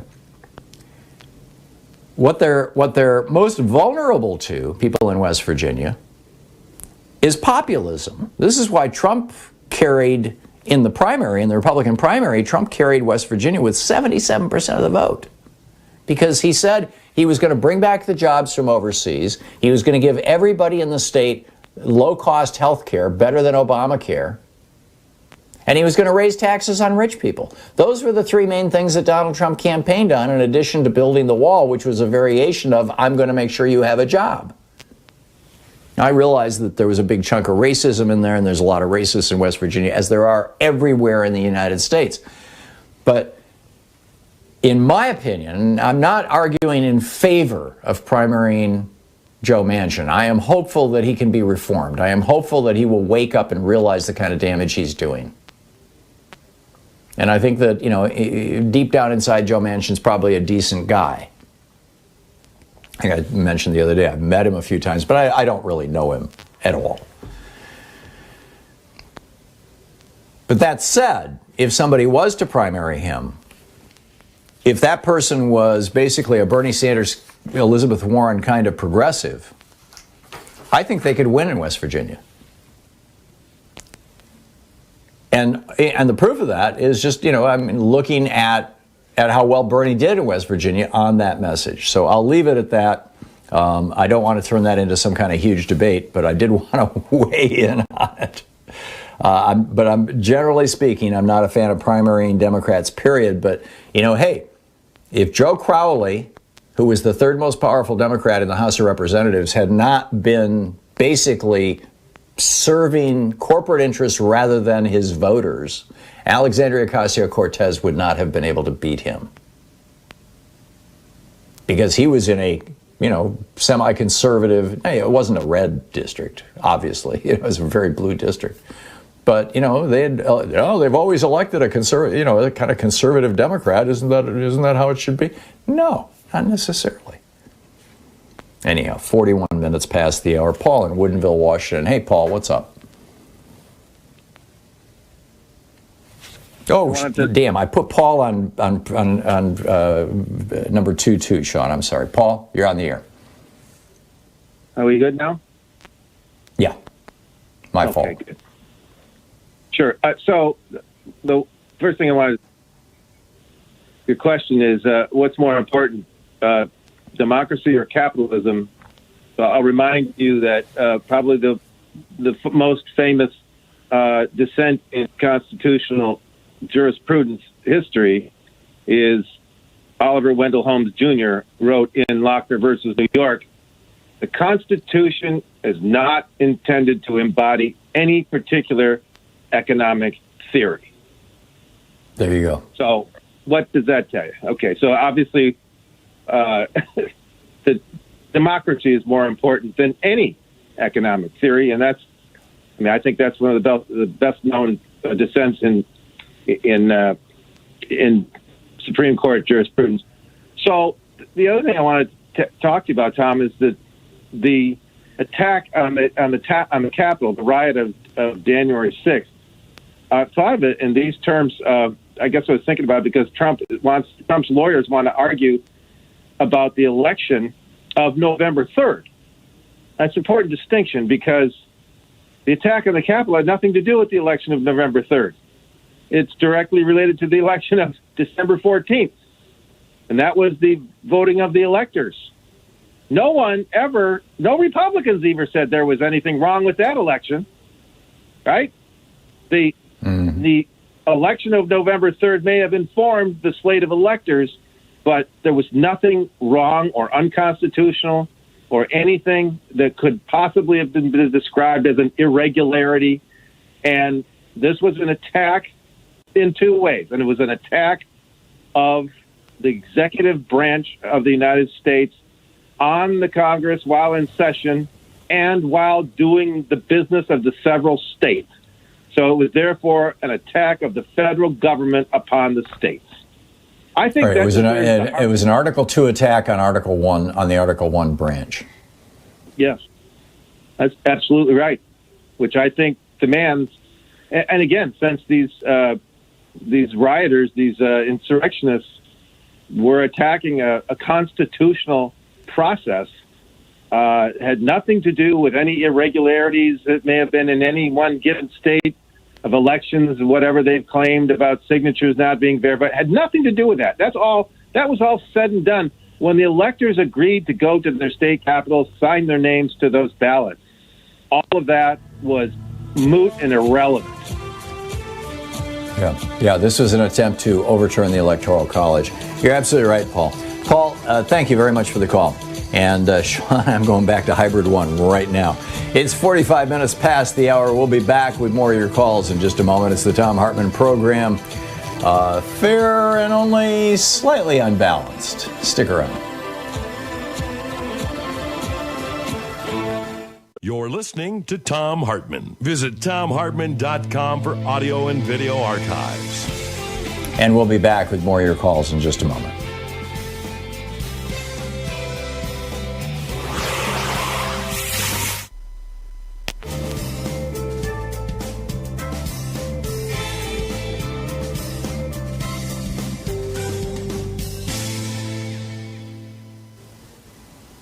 And welcome back. Let's see who is live and listening. Emmanuel in Chicago. Hey, Emmanuel, what's up? How you doing, Tom? I'm going to get right to the point. First thing, democracy is more important, period, point blank. Number two, as far as Senator Manchin, he has been a problem as far as I can see, being a proud Democrat myself. First thing, Brother Bernie is more of a Democrat than Manchin will ever be. I understand the reason why he votes the way he votes because of you got to understand that a politician is a mirror of the district that they represent, and so he is what he represents. Point blank. Well, they're supposed to be a representative of the district in this case, and I think in many cases, particularly across the Republican Party. Well, I just think that he's more of a Republican than he will ever be a Democrat. He might as well do what the governor done. The governor flipped, he should flip. I think he flipped years ago, but I think either way. Yeah, but we don't want him to flip. We would lose control of the Senate if Joe Manchin flipped. That would be a disaster. And it's one of the reasons why I think a lot of people are saying, don't lean on him too hard. Don't push him over that edge. I saw that when he mentioned Robert Byrd last night, when he gave props to Robert Byrd at the end of his comment when he was on CNN. That made my blood boil because Robert Byrd is a known KKK white supremacist, and when he said that was it. I had to turn the TV off. I was so mad. Although just Emmanuel, in case you didn't know, the last decade or so of his life, Robert Byrd aggressively repudiated the Klan, apologized for the positions that he had held. Said he'd gotten to know African Americans in Congress, and it had completely changed his worldview. This is not to defend Robert Byrd, because he was an active Klan member for the majority of his life, but he had a come to Jesus moment, for what it's worth. But back to you. Well, thank you for educating me, Brother Tom. But I'm still not a Manchin fan. I think that we may need them, but the point that the fact that we need them is a bit concerning to me. Yeah. Well, the thing that offended me was when Kamala Harris went to West Virginia and gave a speech about basically, we all need to pull together and all this. And Joe Manchin went ballistic. He said, she didn't come into my state with my permission, essentially. I mean, he didn't use the word permission. He said she didn't call me first. And, maybe protocol would suggest that she should have called him and, said, hi, I'm going to come into your state. But she's under no obligation to. She's the vice president of the United States. She can go anywhere in this country she wants, and she can give any speech she wants, and she doesn't have to bow and scrape to any individual member of Congress. And there are some people who are offended by that and thinking that there was even a racial component to his response. I'm skeptical of that, but, it's not impossible given West Virginia. Yeah. Emmanuel, thanks. I thought it was very racist, but thank you. Yeah, thank you, Emmanuel. It may well have been. I mean, I don't know what's in Joe Manchin's heart. I just know that he's voting against ending the filibuster, which makes me nuts. We'll be right back.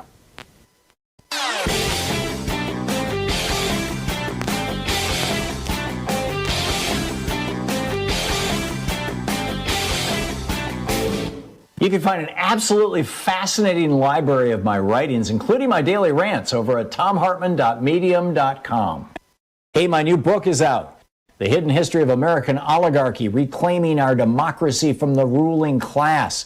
In this book, I trace the history of the struggle against oligarchy from America's founding to the United States' war with the feudal Confederacy to President Franklin Roosevelt's struggle against economic royalists who wanted to block the New Deal.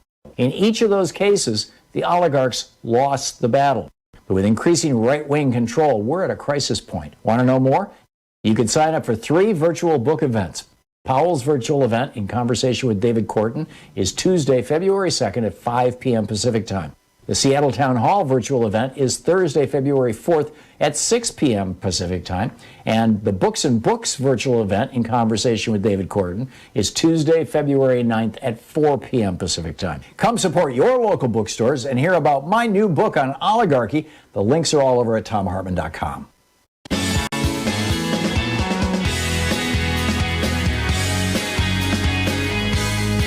And welcome back. Picking up your phone calls, Lou in Fairplay, Colorado. Hey, Lou, what's on your mind today? Hey, Tom. Hey, it was Franco in Spain, and Franco. I know you couldn't pull out the name. Yeah. Hey, I've got a argument and 2 quick examples. I'd like you to riff on it. The argument is that without educated voters, we're never going to be able to end this fight against fascism. My 2 supporting arguments are, one, if we look back at the Founding Fathers and this white males-only voting, at that time, those were the educated people. Those were the progressives. Not today, but at that time, I think they were progressive. And the other example is Scandinavia. They realized you could not keep the fascists out if you allowed uneducated people to vote. So what did they do? They got rid of uneducated people. They educated everyone. Your comments? Yeah. In fact, in Finland, they passed a law requiring elementary schools, 4th grades, to begin teaching. It continues right up through middle and high school, to begin teaching media literacy, the difference between news and propaganda, for example. And it has substantially strengthened their democracy. Jefferson said, if we expect to have a nation where people are uneducated and free, we expect something that never has existed and never shall. And I'm paraphrasing that from memory, but I think it's pretty accurate. But yeah, he was absolutely right. Oh, it was a letter to Yancey. Yeah, okay. So you know the source of it. But yeah, I'm totally with you, Lou. Very, very well said. Thank you, Paula in Miami. Hey, Paula, what's on your mind today? Oh, I was gonna say that Joe Manchin's governor came out and gave a speech, and he said that they need to go big, that if they waste money, they waste money, but he's all for the big COVID package. That's right. The Republican governor of West Virginia is opposing Joe Manchin right now, which is bizarre. Yeah, but those are his constituents. Doesn't he believe his governor and want to vote for the big package? Yeah, I think the governor of West Virginia is doing a better job of representing West Virginians in some regards. Joe Manchin has done some good stuff. Well, he represents them also. He represents them also, and if his governor's saying go big, he should listen. Yeah, I'm totally with you. Paula, thank you. Bob in Chicago. Hey, Bob, what's up?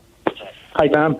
Thanks for taking my call. The previous caller talking about educating people kind of brings me back to what you had said last week about the fact that there is no Fox type of TV in Great Britain, and with that statement, it reminded me of the fact that what would probably help us to educate our citizens here would be to bring back the fairness doctrine, and it would probably again, maybe, get people to hear real news as opposed to hearing opinions or hearing, I'm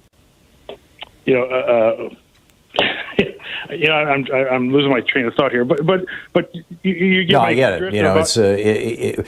But see, if you believe that bringing back the fairness doctrine would force stations that carry right-wing radio to mix in some progressives, sadly, that's not the case.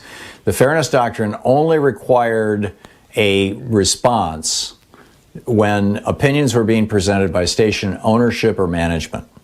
So syndicated shows are not ownership or management. So even if you brought back the fairness doctrine in its original form, the one that Reagan stopped in '87 and Obama took off the books in 2011, I believe it was, even if you brought that back, it would only require a rebuttal if the station management, and I think the only station that I know of that even does this anymore is Sinclair Television.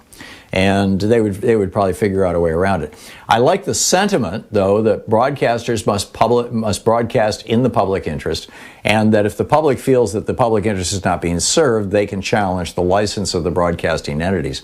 But I think the more important solution to this, and I wrote about this in my book on both. There's an entire chapter about the media in my new book on oligarchy, but also the book on monopoly, where I lay this stuff out, is going back to the rules that we had before Clinton blew them up in 1996 with the Telecommunications Act. Those rules that said that radio stations, if you're gonna own a radio station, you have to live in the state where the radio station exists. If you're gonna own a television station, you have to live in the state where it exists. If you're gonna own a newspaper, you have to live in the state where it exists. And one person or one corporation cannot own both the local radio station, the local television station, and the local newspaper. That's too much of a concentration of power in the media. And we blew that up in 1996, and the consequence of that has been a massive consolidation of media, where you've got these giant corporations that own hundreds and hundreds of radio stations and television stations, in some cases over 1,000 radio stations, and litter them with right-wing hate radio because it advances the cause of big monopolies and the billionaires who own them. So, Bob, I agree with your sentiment, broadly speaking, but I think that there are more powerful tools right now than reviving the fairness doctrine, which itself would be very controversial. But, Bob, keep thinking. You're onto something. Thank you. You're listening to Thom Hartmann.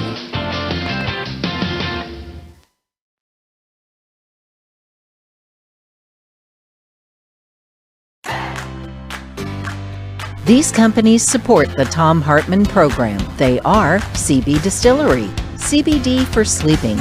More info at cbdistillery.com, code TOM. The Clean Phone Pro, phone sanitizer and charger. More info at thenewdealshop.com. Plexiderm, real science, real results. More info at plexiderm.com, code TOM. ExpressVPN, the VPN that just works. More information at expressvpn.com/Tom. Gabby takes the pain out of insurance shopping. More info at gabby.com/Tom.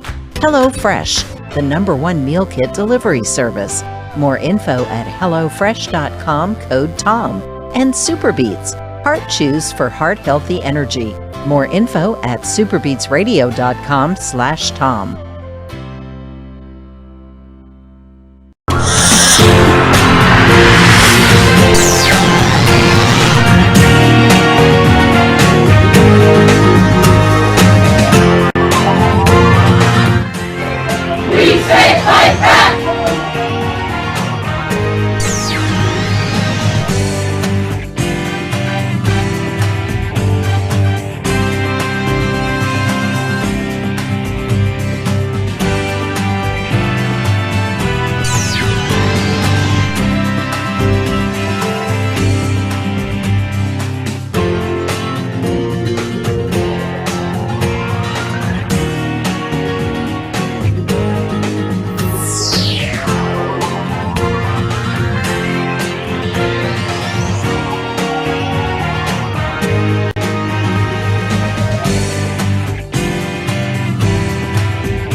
We're reading today from a book by Four Arrows, also known as Donald Jacobs or Don Jacobs. It's titled Point of Departure, Returning to Our More Authentic Worldview for Education and Survival. This is from Chapter 3, Community-Oriented Self-Authorship. Knowing the power of intentional and unintentional trance-based learning and how the latter can make us susceptible to believing untoward communication from authority figures, we can understand one reason self-authorship is important in the indigenous worldview. When we are in control of our thinking and trust our intuitive insights, our natural trance awareness helps prevent misdirection from external influences. It gives us the authority for what we can then instill in our minds to achieve. If someone such as a trusted shaman or psychologist has, certain skills at hypnosis, we might tentatively authorize him or her to help us form the most effective images, but we do so with full awareness.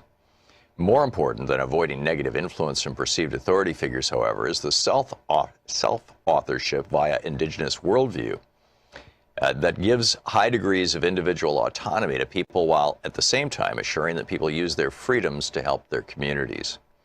In the indigenous worldview, the highest authority for all decisions comes from one's personal, honest reflection on lived experience with the understanding that everything is related. It is this understanding that makes a distinction between self-authorship, as it is generally perceived in the dominant worldview, and that of the indigenous one. Self-authorship is always ultimately in the service of the greater good in the latter.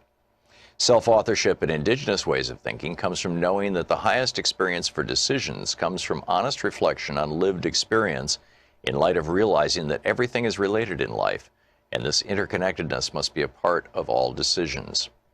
Michael Anthony Hart gets to these ideas about inner authority coming from such reflection. Through inward exploration, tapping into creative forces that run through all life, individuals come to subjectively experience a sense of wholeness. This exploration is an experience in context, where the context is the self in connection with happenings, and the findings from such experience is knowledge. Happenings may be facilitated through rituals or ceremonies that incorporate dreaming, visioning, meditation, and prayer. The findings from such experiences are encoded in community praxis as a way of synthesizing knowledge derived from introspection. Hence, indigenous peoples' cultures recognize and affirm the spiritual through practical applications of inner space. Such a holistic understanding of accessing, trusting, and exercising our inner authority is the source of the creativity and knowledge synthesis we need for addressing our global problems.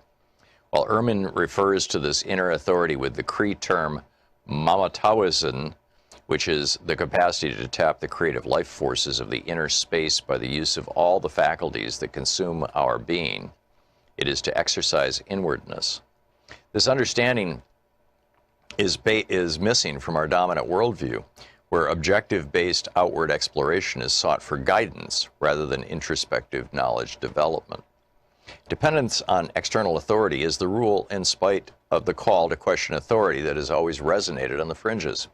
Under the dominant worldview, obedience trumps community-oriented self-authorship. Decision-making is rarely a holistic process, nor does it utilize alternative states of awareness, deep reflection, and community praxis. The random quotations below, selected from an internet search, reveal that obedience to authority is common under the dominant worldview. Obedience to lawful authority is the foundation of manly characteristics by Robert E. Lee. All religions have based morality on obedience, Alexander Herzen. Obedience brings peace in decision-making, James Faust. Justice is the insurance that we have on our lives and property. Obedience is the premium we pay for it, William Penn. I was not born to be free. I was born to adore and obey, C.S. Lewis. Every game has rules. Life's a game that has its respective rules. Obey the rules, win the game, Israel Ahavor. A wolf cannot have more than one head or it tears itself apart, Con Iggulden. From a social dissident on the fringe, Noam Chomsky wrote, any dictator would admire the uniformity and obedience of the U.S. media. From an indigenous-raised Lakota, Oyesa, the American Indian was an individualist in religion as in war. Reliance on external authority is not only the bedrock of choices in mainstream society and the main approach to moral development, but it also gives jurisprudence or guides jurisprudence and conflict resolution. Authorized punishment or revenge is a primary goal for wrongdoing. Under indigenous worldview, bringing offenders back into community via affected members of the community is the goal. This relational approach expands the circle of land and seeks input from the wide circle of relevant people. Spiritual resources are employed via prayer or song, and subjectivity is as important as objectivity. Hart emphasizes this relationship as emphasizing spirit and spirituality, and in turn a sense of communitism and respectful individualism. And then he goes on about the indigenous worldview and how it relates to what we would call communism. Point of departure by 4 arrows.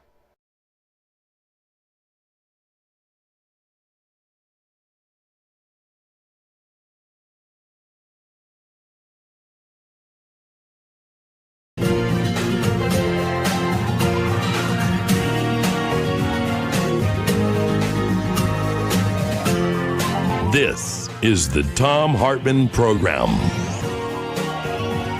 I'm going to be doing about an hour-long rant tomorrow at Town Hall Seattle. It'll be virtual. It'll be on their website. You have to sign up for it to get the link to be able to watch it. And it's at 6 o'clock Pacific time, 9 o'clock Eastern time tomorrow. This is for my new book, The Hidden History of American Oligarchy, Reclaiming Our Democracy from the Ruling Class, that is shipping today, or actually yesterday. It's probably arriving in your mailbox today. And then also next week on Tuesday, David Korten and I will be talking about the book at a Books and Books virtual event. So just a heads up on those things. Right now, Nick Dearden is on the line with us. Let me just get over to put Nick on the line. There we go. And Nick is the director of Global Justice Now. He's a regular contributor to The Guardian and other news outlets. He's the author of a book called Trade Secrets and a founder of the UK's Stop Trump Coalition. The website, globaljustice.org.uk, and you can tweet Nick at either Global Justice UK or Nick Dearden, Dearden 75. And Nick, you're writing about, or your organization is talking about a people's vaccine. We've got the world desperately in need of 7 to 14 billion doses of vaccine.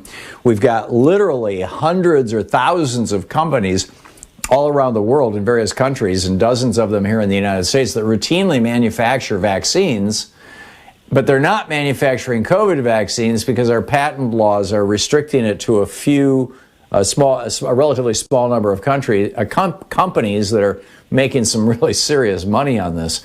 What's wrong with this picture? Hi, Tom. Thanks for having me on again. Yeah, that's right. At the moment, what we're looking at is some really serious inequality as to who has any chance at all of getting a vaccine within the next few months, and those who don't. And if you look at where the vaccines have all been bought and where they're going to, surprise, surprise, huge numbers have been bought by rich countries. Huge numbers of people in southern countries, in the developing world, haven't even sniffed a vaccine and are nowhere. I mean, there was a report out recently saying that many countries may not be able to vaccinate their population until 2023, 2024. So this is really frightening. Some people are calling this a vaccine apartheid. And really, like you say, at the heart of the problem that we've got here is our governments, your government and my government particularly, but other European governments too, have put all of their faith in a handful of extremely wealthy and really rather dysfunctional multinational corporations. And they are now deciding, through the enormous bulk sales they're doing with governments, who gets this vaccine and who doesn't. And what's the remedy for that? I mean, and how do we engage in that remedy if it's licensing cheaply or even ignoring the patent, as probably North Korea is doing right now, and in some cases we've seen with some really important drugs, even countries like India have done in the past. How do you protect this notion that there has to be some substantial profit in the development of a new drug, or people aren't going to bother to do it. Well, yeah, it's really interesting that people think that, putting an enormous, the ability of pharmaceutical corporations to monopolize this drug for the next 20 years at least and make huge profits from it during that time. I know some companies have said they won't profit during the pandemic, and of course that's welcome, but they hold this patent for decades. And these drugs may well be needed, unfortunately, for a very long period of time. That's the system we have at the moment. And what that essentially does is artificially limit the ability of others to make it. So absolutely most countries around the world don't have the ability to make this at the moment. Even most companies and manufacturers in our own countries don't have the ability to make it, because only the company that owns the patent can produce and license production if it wants to in other companies too. So we're limiting the supply, and what we're saying is you need to strip that away. The idea of a people's vaccine is really goes back to some early discoveries of vaccines, like the very famous example of the polio vaccine that was invented decades ago now. And when the inventor of that was asked, "Are you going to patent it?" he said, "Well, can you patent the sun?" In other words, this is a public good. This is absolutely vital for the health of all of us worldwide. And the idea that can be owned by a very rich multinational corporation who then decides who gets it and who doesn't is wrong. And it gets even worse than this, because actually these companies are so dysfunctional that in order to be encouraged to do the research they need to do, for example, on the coronavirus vaccine, our governments have given them huge amounts of money, have given them huge incentives, and have essentially bought their entire supply in most cases for the next year. So this is a people's vaccine. This has been discovered with public money. You've probably heard about the AstraZeneca vaccine. That's the vaccine that was discovered here in Britain. That was discovered by Oxford University, a public institution with loads of public money put in, allowing them to come up with that. It's just so wrong that you can then essentially privatize that knowledge, hand it over to big business, and allow them to decide what profit they're going to make on it, who can buy it, who can produce it into the foreseeable future. We're saying no, it's just wrong.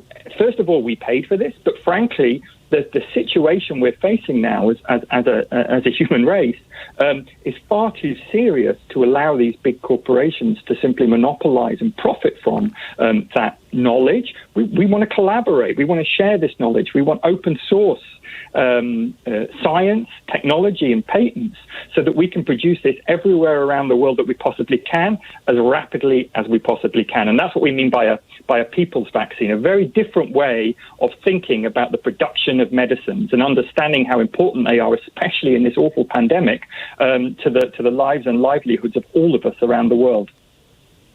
As Jonas Salk did with the polio vaccine, as I forget the name of the guy who discovered insulin.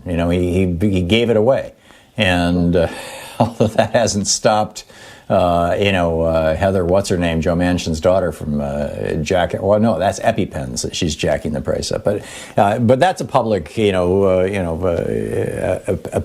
I think is how it's pronounced. It was also an old drug.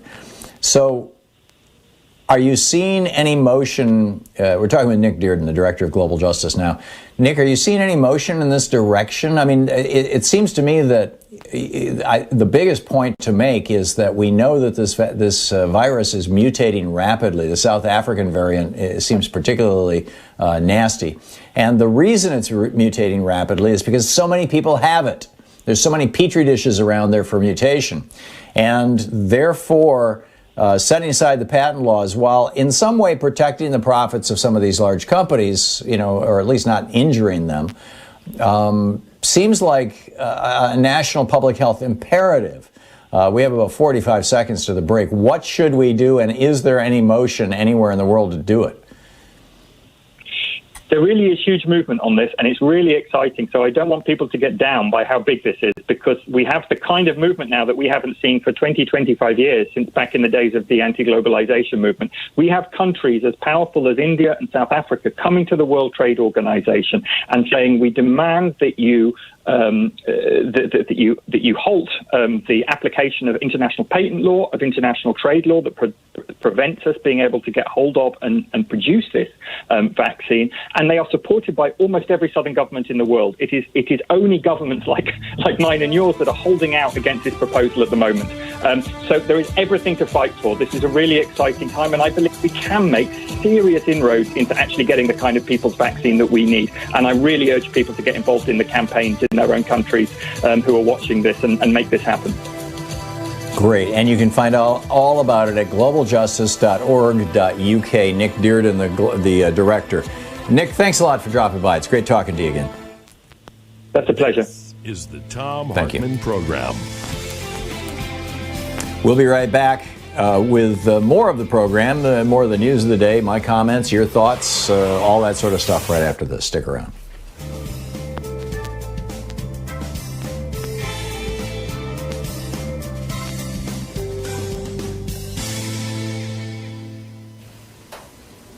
And welcome back. Let's see here. Katie in Chattanooga, Tennessee. Hey, Katie, what's on your mind today? Hey, Tom. Thanks for doing what you do. I watch your show religiously and learn a lot. I wanted to comment about how Marjorie Taylor Greene won the election. Part of the reason she did. She had a Democratic... In Georgia. In Georgia. And that's just right across the line from where I live. So all the districts that she covers. It's about 2 miles from here. Anyway, she had a Democratic candidate that was running against her named Kevin Van Osdol. And during the summer of last year, she had so much rhetoric and extremism and right-wing, talk, and, had her paramilitia groups with her when she went on her campaign, that this guy finally was just so pressured and felt so intimidated that he dropped out as of September the 2nd or 3rd. And he just, eventually moved out of the county and back to Indiana, where he came from. But he says, when he was leaving out the door, I'm quoting him, and this is from CNN, dated September the 11th. Rhetoric has turned into dangerous extremism, like the candidacy of Marjorie Greene. There's a real good article in Washington Post dated October 17th that's called The 31-Day Campaign Against QAnon. Well, it's really hard to get Democrats to run against Republicans in this area. I mean, it's solid red. But my concern is that when you have these right-wing crazy people running and they start their rhetoric, it intimidates the Democrats to the point where they won't run against them. Plus, it's hard for them to raise any funding and that kind of support either, because there's just too much rhetoric down here about it. And I don't know what can be done, if kicking her out of the Congress will help any or not. I wonder what you thought about that. Yeah, I'm not sure. I mean, in some ways, she's being made into a folk hero and a martyr on the right, and on the other hand, she's being revealed to be a crackpot and damn close to a flat earther among everybody else in America. But her district did send her to Washington, D.C. It doesn't mean that House leadership needs to give her committee assignments. That's probably the biggest stick. And they're going to hold that vote tomorrow, by the way. Steny Hoyer announced about 2 hours ago that the vote on Marjorie Greene's, I call her Marjorie Trader Greene, that the vote on her holding these 2 committee assignments that she's gotten, education and I think budget was the other one, are going to be reversed. And I think that's a good idea, because you can't stop her from being in Congress. I mean, Congress could expel her, but it takes a 2/3 vote, and I'm very skeptical that will succeed. given how right-wing crazy the Republican members of the House are. But that would be a start. And we'll find out tomorrow, Katie. We'll find out tomorrow. But thank you for educating me about what happened, that the Democrat in her district was so basically, intimidated and frightened by the gun nuts that he not only quit but moved out of the county to get away from the death threats? His wife divorced him, and he lost his house, and he moved back to Gary, Indiana to live with his parents. Amazing. Katie, thank you.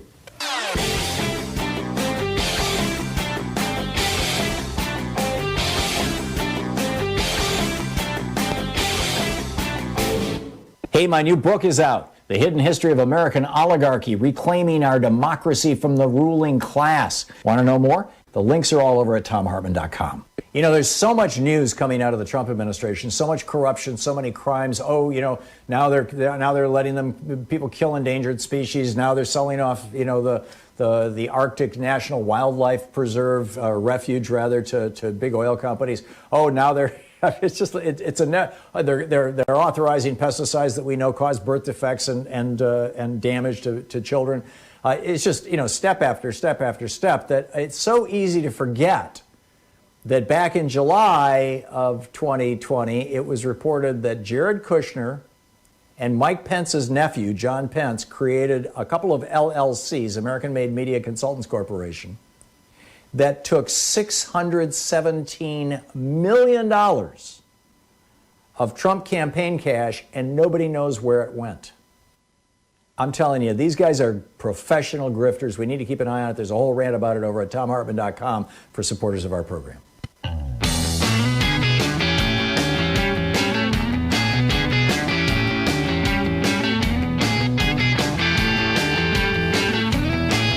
Welcome back. 21 minutes past the hour. Thom Hartmann here with you. Another thing that I wanted to point out that I think is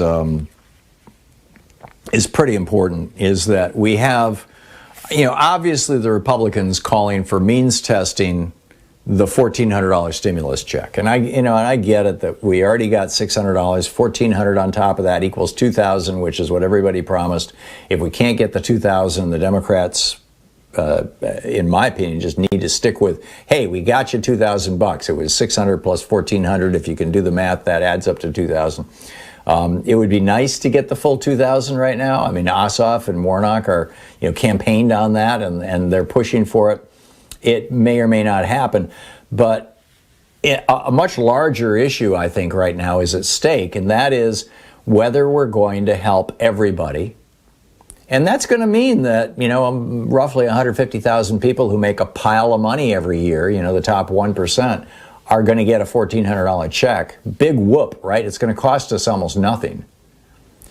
Are we going to help everybody? Or are we going to say, we really only need to give this money to people who deserve it? The Republicans love this means testing idea. They've, over the years, for many years, in fact, they've wanted to means test Social Security. They wanted to mean test Medicare. They already mean test Medicaid. You can't get Medicaid unless your income is, below a certain point. They means, during the Clinton administration, they imposed means testing on a bunch of so-called welfare programs. Food stamps are means tested, housing assistance, all these kinds of things. And the reason why Republicans love means testing, which is, means basically, what your income is or your wealth is. The reason Republicans love means testing is that, once you say, okay, nobody who makes under $100,000 a year can get this check, or over $100,000 a year can get this check, then the next time around it's like, well, nobody over $60,000 a year can get this check. And then the next time around it's, well, nobody over $40,000 a year can get this check. And there are a lot of families, particularly in more expensive parts of this country, where, $30,000, $40,000 a year is just basically the edge of living. And there are a lot of people who have lost part of their income, and they haven't had the year or so necessary to recalibrate how they live, to literally sell their home and move into a smaller house with a lower mortgage, or they can't do away with their student loans, or they have medical expenses that they've got to cover, or, you know, God forbid they got COVID and now they're looking at a $200,000 hospital bill that's not covered by their insurance company, or large chunks of it are not covered by their insurance company. Means testing it turns programs from basic help, into welfare. And once you've defined something as welfare, because welfare is kind of by definition means tested, this goes back a long ways. Once you've turned something into welfare, it's easy to start cutting it and cutting it and cutting it and block granting it so that some states can give more and some states can give less and all this kind of stuff. So the Republicans are all over this, right? What, you want to give a $1,400 check to Charles Koch? Really? Yeah. You get Social Security too. So what if a couple 100,000 people who are really rich get a $1,400 check? It's not going to make any difference to them. And frankly, it's not going to make any difference to the federal government. In fact, preventing those couple 100,000 rich people from getting a check is probably going to cost more and induce a larger delay, but just cost more to the government than it will save if it just sent it to everybody. Because now they've got to go through and look at the tax returns of every single American. And then what happens when somebody says, well, yeah, last year I made $40,000 a year, but this year I only made $6,000 because I lost my job and I was working a part-time gig as a driver for Uber. But, oh, no, you don't qualify this year because we're looking at last year's tax return. And you get into all this bureaucratic BS, which the Republicans just love when it has to do with any kind of program that helps individuals. And now we've got some Democrats getting on board with this. And I just, it is just wrong. Nina Turner, who full disclosure here, I have contributed money to Nina Turner's campaign, right? And she is running, she's running for Congress in Ohio now, seriously. And she is good. Louise and I know Nina Turner and her husband. We've met them. We've had dinner with them. She was the top surrogate for Bernie Sanders' campaign in 2020. She's been around for a long time. She used to be the leader of the Senate in the state of Ohio. She's trying to get back into politics there. She's brilliant, and she has said, quote, means testing is a form of austerity. And she's absolutely right. This argument is principally made by the U.S. Chamber of Commerce, right? That should tell you everything you need to know. And 24 members of the Congressional Progressive Caucus have now written a letter, quote, against an overemphasis on targeting aid at the expense of delivering relief quickly and efficiently. Amen. The Thom Hartmann Program. Call 202-808-9925. I quoted Franklin Roosevelt earlier, better a charitable government makes an occasional mistake than people get hurt by the ice of indifference.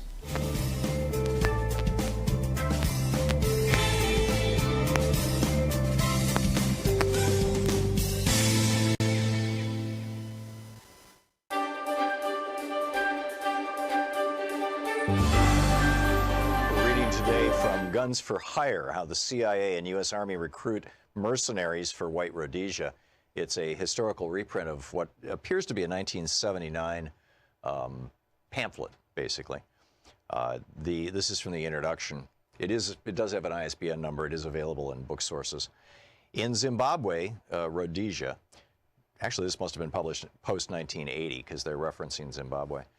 In Zimbabwe, Rhodesia, 270,000 white settlers, mostly immigrated since World War II, controlled the government and economy, ruling over the 7 million black Africans.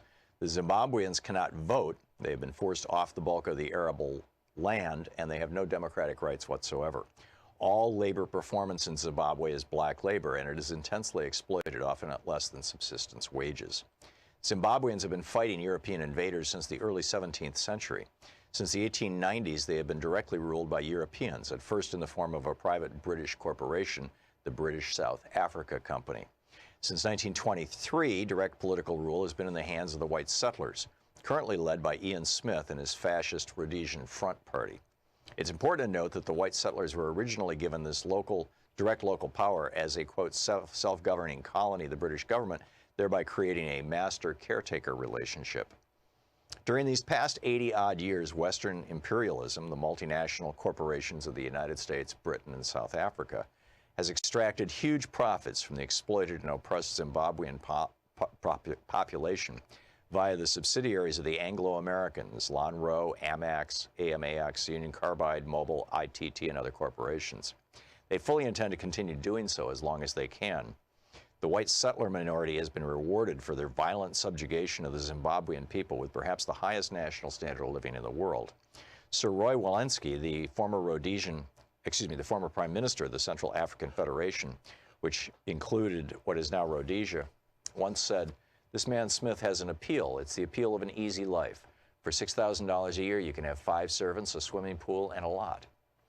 Beginning during the early 1960s, however, the Zimbabwean nationalist forces under the leadership of the Zimbabwe African National Union, ZANU, evolved the strategy of guerrilla war to liberate their people and land. It is proving to be very successful.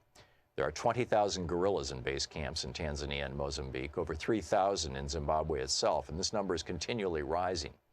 In a meeting between Stephen Solars, a U.S. congressman, and the ZANU guerrilla leaders, they were reported to reject the possibility of enlisting the assistance of Cuban or other foreign troops, declaring that if we cannot liberate ourselves, we do not deserve to be liberated. Despite Western propaganda to the effect that the U.S. and British only wish to avoid a bloodshed in Rhodesia, don't forget the Zimbabweans have been bleeding for almost a century, their real fear is that the liberation struggle will win. With this victory in sight, it is not surprising that the counterattack by the Smith regime has become more vicious and brutal. Actually, this must have been published pre-1980, because this is when Smith was still in power in Rhodesia. More than 250,000 rural Zimbabweans have been forced into concentration camps. Terrorist raids have been conducted against Zimbabwean refugees in Mozambique. Dusk to dawn shoot-on-sight curfews have been instituted and enforced in the border areas. And escalating counterinsurgency attacks have been launched against the military arm of the liberation struggle, the Zimbabwean People's Army, ZIPA.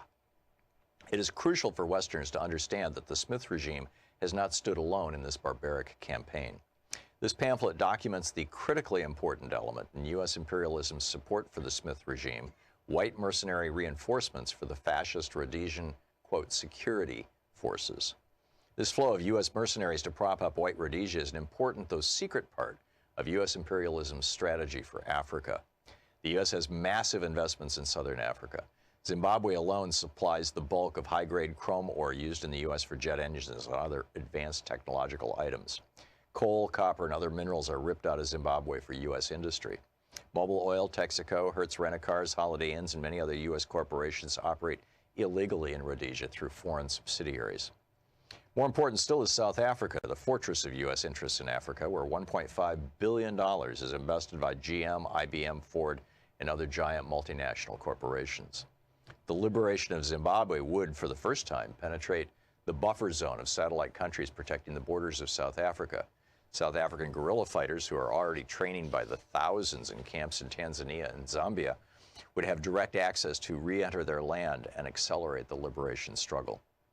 Knowing that the stakes are high, U.S. imperialism has worked to strengthen the white supremacist outposts in Africa, although at times this had to be done covertly. In 1970, the Nixon White House approved Henry Kissinger's Operation Tar Baby strategy, based on Option 2 of the Secret National Security Study Memorandum No. 39. This strategy essentially called for covert military assistance, including direct exchanges, so the South African troops could be trained in the U.S. in specialized tactics and weapons. This would be done while the U.S. tried to convince Africans that it was on their side. This is from the pamphlet number 39, that Kissinger memorandum. We would maintain public opposition to racial oppression, but relax political isolation and economic restrictions without openly taking a position undermining the United Kingdom and the UN on Rhodesia. We would be more flexible in our attitudes toward the Smith regime. And it goes on from there. Guns for hire.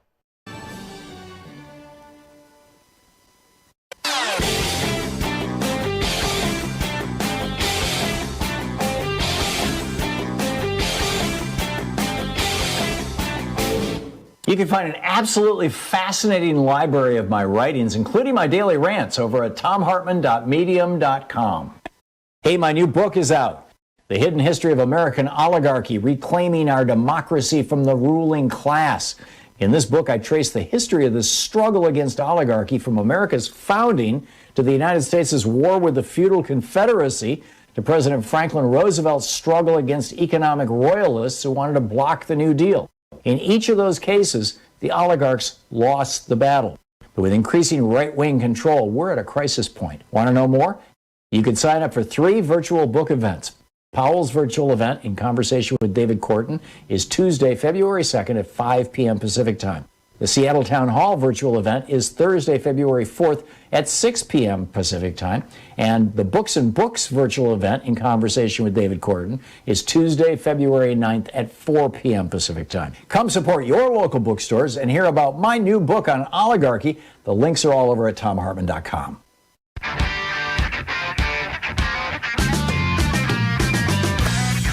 Welcome back. 35 minutes past the hour. Canada just designated the Proud Boys as an international terrorist organization. That's fascinating. Things are changing. They're changing all over the country, all over the world. Absolutely fascinating. James in Seattle. Hey, James, what's on your mind today? Hi. I'm talking about labor, but I have to say that innovation comes from manufacturing. That's my take. Anyway, the bottom 80% of the people, they create all the services, produce all the products, and generate all their revenues, which has within it essentially all of the income. So everything is created, produced, and paid for. Everything. So the capitalistic system of the top 20%, which is the free enterprise, they get 50% of the income. It works perfectly. There's nothing wrong with it at all. There's only one problem, and that is the mismanagement of the distribution of those resources that would allow our nation or the world to thrive.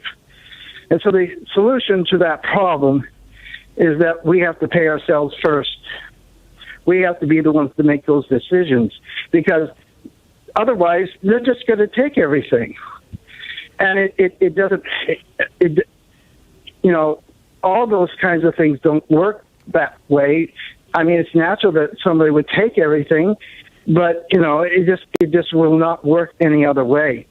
And I would suggest that every 7 years, all the debt get eliminated, because there's no free stuff. We've paid and that's done what everything. You're talking about is the Jubilee. But James, I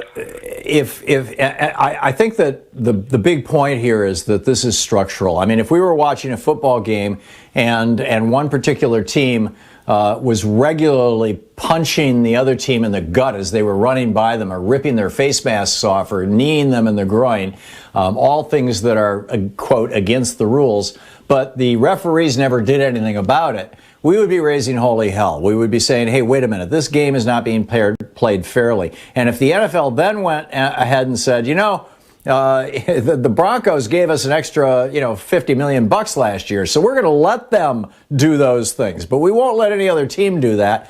We would say, screw the NFL. We don't even want to watch the game anymore. And that's how our economy is rigged. And, to your point, I think that's what we need to do, is we need to unrig our economy. We need to change the basic rules of the economy. Ryan in how do you say that in New Mexico? Española? Mexico. There's a tilde on the end. Aha. So what's up? Well, first off, I want to thank you for the service that you provide us. I've been listening to you since Air America time. Never called in before, but you're so informative, and I really appreciate it. Thank you for calling. I agree with I think your sentiments that the Democrats aren't going to get Republicans on board for any big things that we need to do. So the Democrats should push through as much as they can, not trying to bend and make things, okay for Republicans to get on board. I have a question for you. I know that in the past, there have been stories that people who have associates. Say I know there was a young black man who was just driving a car with some friends, and his friends ended up shooting a drug dealer. And the guy, the driver, he had no connection to the murder, but he was charged for murder because he was an accessory. He was with the group. Why cannot all the people who broke in to the Capitol, and including Trump, who incited the riot and the violence, why can they not be charged with murder of the 5 people that died there?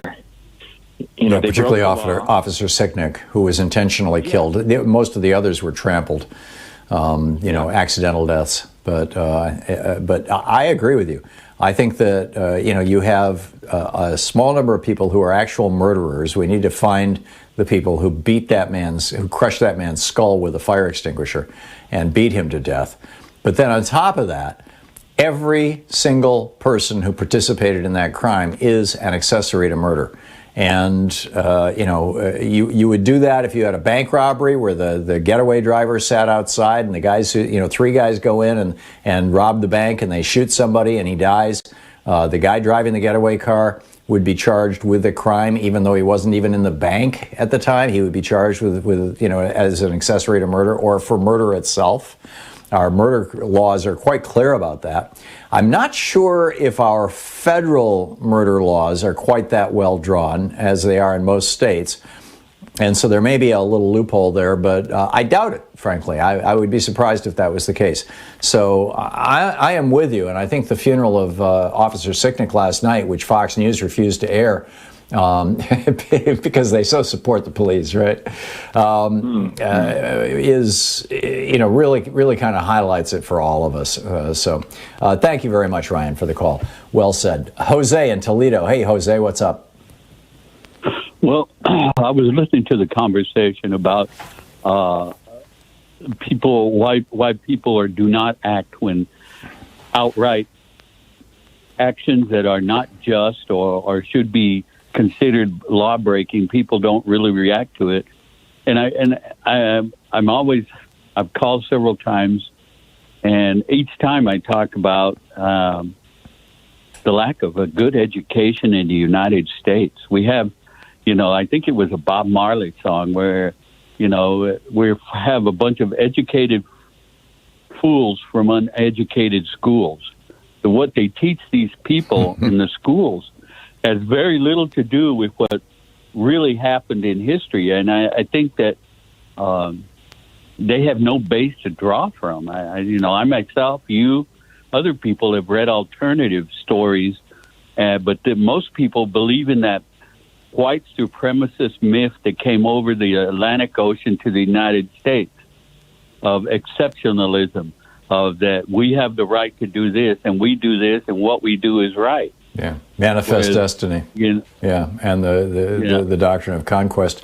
No, I am absolutely with you, Jose. And you can thank Bill Bennett or Ronald Reagan. He put an anti-education guy. Bill Bennett ran in the 1980 primary against Reagan and others, and his big thing was he wanted to destroy the Department of Education. So Reagan, of course, put him in charge of the Department of Education. And that's a chunk of why we no longer have civics education in probably 80% of our schools. And I would guess 100% of the schools in red states. Because after, teaching civics is communist. And it's not being taught at the college level. Our history has been very, very whitewashed. The New York Times tried to do something about that with the 1619 Project, and the Trump administration came along and said, we're going to offer the 1776 Project. Let's celebrate slave-owning founders instead of, 400 years of slavery in the United States. Which is an obscenity, laid on top of an injury. But I am completely with you. We need to be educating people like Finland does about how to be informed media consumers, and like we used to some extent. Obviously, it was whitewashed history, but nonetheless, like we used to try to do, we need to do it in a better way now about civics and about the history of this country. It's absolutely critical. Spot on. Michael in Los Angeles. Hey, Michael, what's up? Hey, Tom. Thanks for taking my call. Real quick question. I've been hearing you talking about oligarchy here on the show. And, and by the way, I got your book on Audible, by the way, The Hidden History of Oligarchy. Very, very well written, very informative. Cool. Thank you. Yeah, very well. Yeah, absolutely. But I should say some of my friends are like the anti-capitalist types, if you will. They're very kind of like capitalism is what's wrong with the country, and it leads to all these things. And I kind of think it's oligarchy that is more the enemy, more so than capitalism. But do you think that oligarchy is an inevitable thing that comes from capitalism, or oligarchy is a byproduct of capitalism? In other words, capitalism will somehow lead to just the rich making their own rules and kind of becoming the ruling class. What do you think about that? Oligarchy is the inevitable result of unregulated capitalism. You're never going to get rid of capitalism. If Michael, you came up with a brilliant idea tomorrow for a little invention, and you needed $15,000 to build a prototype, and you went to your next door neighbor and said, "Hey, you got $15,000 in your retirement account? Give me some of that money, and we'll do this together." That's capitalism. Somebody else providing the capital. That's never going to go away. So we're not going to end capitalism, but we can regulate it to make it less toxic and dangerous. What Republicans have been fighting now since the New Deal is efforts to deregulate capitalism. In fact, deregulation is at the top of the Republican agenda year after year after year. And that's where I think we need to focus our attention. Visit ThomHartmann.com for audio and video archives. And at the same time, as Richard Wolff says, we need to be rolling out alternatives to quote, normal capitalism, things like worker-owned cooperatives.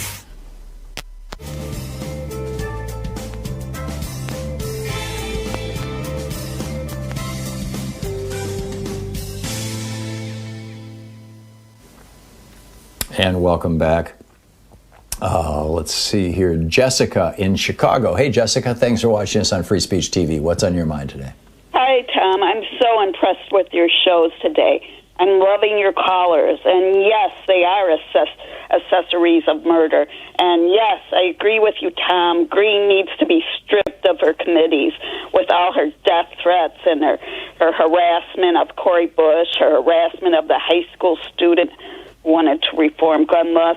But, sorry. Yeah, David Hogg. I did call is at the beginning of Trump's impeachment trial, they ought to start off by having a little film of him saying, "We love the uneducated," because he knows that he has his private little army of the Proud Boys, the Oath Keepers, the 3%ers, the Boogaloo Boys.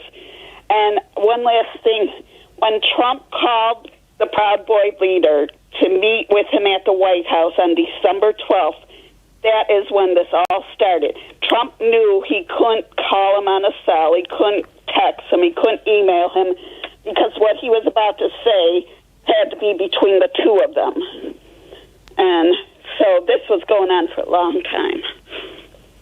I think you may be absolutely correct, which is, kind of a pretty horrible thing to think about. But I think that you're probably absolutely right.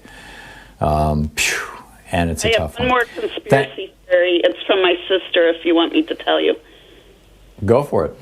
Okay. On Christmas Day, when the AT&T bombing went off, that cut off communications between many states, even Virginia. That was planned. They never went into the Trumpster that did that. But the thing is, that's when they couldn't tell who was communicating with who, and that's when they were starting to move across the country. And my sister thinks that they started to have maybe classes in what to do when they went in there, when they all met, all these groups, because everything was down. It's possible. It's possible. I think the main story in the media nowadays is that, the guy had a grudge about something, and that's why he did it. But there's been a surprising lack of coverage on that. Exactly. Jessica. That cut off a lot of communications. They couldn't tell where cell phones beeped off of. Well, and not just cell phones. It shut down a good chunk of the internet too. Yes. For the surrounding areas. How that worked to anyone's advantage is something that should be investigated, and I'm assuming is being investigated. We know that a lot of things that should have been investigated, Trump and Bill Barr put a stop to, And my understanding is that Joe Biden and his new Attorney General and his new Director of the FBI and all these folks within the essentially police agencies within the executive branch, ATF and everything else, are taking a brand new look at things that Trump literally would not allow them to look at, or blocked them from, or tried to delete their funding for, and all that kind of thing. So, maybe we'll find out. Hopefully the shoe will drop. Jessica, thank you. Thanks for your theory, and thanks for your sister's theory. Not sure if there's any there, but it's an interesting conversation. We'll be right back. Coming up on 10 minutes before the hour. Stick around. We'll be right back in 1 minute.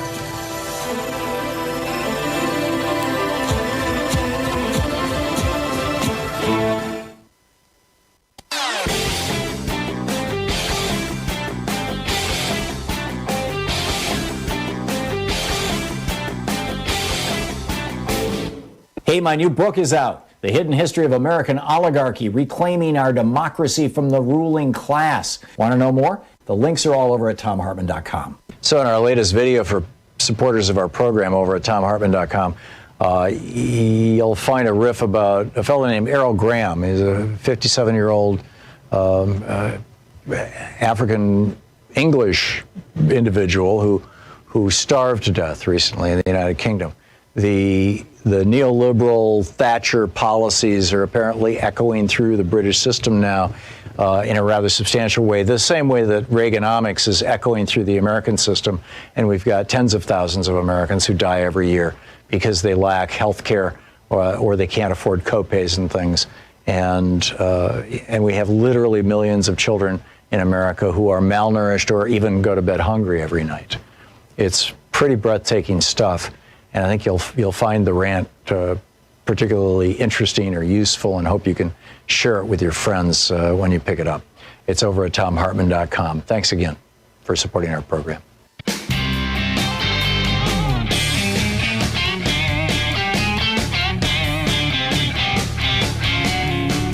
So, welcome back. 51 minutes past the hour. Just a quick heads up that tomorrow at 6 p.m. Pacific time, I will be doing a virtual event with Town Hall Seattle on my new book, The Hidden History of Oligarchy. And next Tuesday, February 9th, it'll be at 4 p.m. David Corton and I are going to be having a conversation with Books and Books. So that's what's coming up. The links are over at thomhartmann.com, as well as, Seattle Town Hall's website and Books and Books' website. So check it out. So anyhow, let's pick up some of your phone calls here. Howard in New York City. Hey, Howard, what's on your mind? Yeah, hi. I was watching MSNBC last night. I don't remember Nicole Wallace, Chris Hayes. The flabbergasting statistic. There are now 57 million people who believe the lie. 57 million. And that's a big deal. And I was wondering what the Democrats are going to or should do about it, because that's, you have to retrain them, re-educate them, or maybe it's just helpless. These people will believe it and there's nothing to do, but that's an enormous number.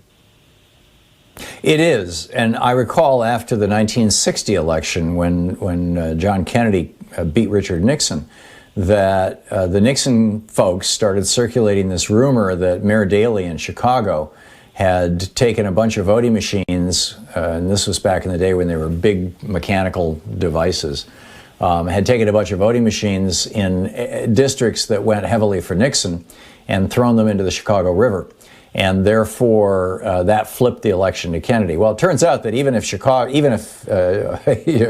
had gone for Nixon, even if all of Illinois had gone for Nixon, Kennedy still would have won the election, number one. But number two, there was never any evidence that Mayor Daley or anybody associated with him ever did that. It was literally made up out of whole cloth. And yet, here we are, 60 years later? And you can still find people who will tell you that, Nixon actually won the election, Kennedy and Mayor Daley stole it from him in Chicago. So this is going to live on, Howard, 2 generations from now. Kids, my grandchildren who are 1 and 3 years old right now are someday going to be hearing the story about how the Democrats stole the election from Donald Trump back in 2020. And I agree with you. The Democrats not only need to be pushing back, but they need some help from the media as well. The media, consistently points this out, but a clear expose, and hopefully the trial that's going to happen next week of Donald Trump, hopefully the Democratic impeachment managers will incorporate into that trial a really clear explanation of exactly how Joe Biden won this election by 7 million votes, where he won it, how clear it was that he won it. And if anybody wants to talk about election fraud, let's talk about a couple of red states like Georgia, where the Secretary of State threw perfectly well qualified voters off the voting rolls because they happened to live in areas that were mostly black. I mean, that's been going on in the South forever. It's still going on in Texas. Greg Abbott is all about that. Mr. Raffensperger and is all about that. So I am completely with you. Thank you for the call, Jordy in Lake Elsinore, California. Hey, Jordy, what's up? I want to know. I have Ken Calvert, and he's one of the 126 that signed on to the case. I called him, and I told him when the riot happened that he had blood on his hands. I really believe he's a Confederate. What do I do in a district like this? I mean, I've gotten friends to call his office that I've spoken to here, but what else can you do? Because we're represented by somebody who's a belligerent trustee. Call your local Democratic Party. Ask when the next meeting is. They're being held mostly virtually now, but they still have meetings. Ask when the next meeting is. Go to the meeting, scope it out, check out what's going on with your Democratic Party. If there is an opening, if they're looking for somebody to become a precinct committee person, volunteer for that. Sometimes you have to run for it. It depends on the state and on the county. Sometimes you just volunteer. Usually there's open slots. And as a committee person, you can work with the Democratic. First of all, you get to pick the primary candidates. You get to help write the platform for the party. You get to help plan the strategy to take down that Republican who is currently in office with a strong Democratic contender. It puts you in the catbird seat, and you get an overview, a 30,000-foot overview of everything that's going on. And it's much easier at that point to figure out if you want to engage in individual activism, which street corner should you be, standing on with a sign, or what billboard might it be worth $300 a month to buy to try to take this guy out or whatever. I mean, there's a lot that you can do with your local Democratic Party, Jordy. That is my strongest suggestion. Jordy, thanks for the call, and thanks for caring enough to want to do something. This is, God bless you. This is what we all should be doing this. How can I help my local politics and my national politics that boil down to the local level? And there actually are many things you can do. And most of it starts with contacting your local Democratic Party or one of the groups like indivisible.org, who are doing great work on the ground. So get out there, get active, tag, you're it. We'll see you tomorrow. Have a great afternoon. Be good to yourself and the people around you. You've been listening to Thom Hartmann. For audio and video archives, visit thomhartmann.com.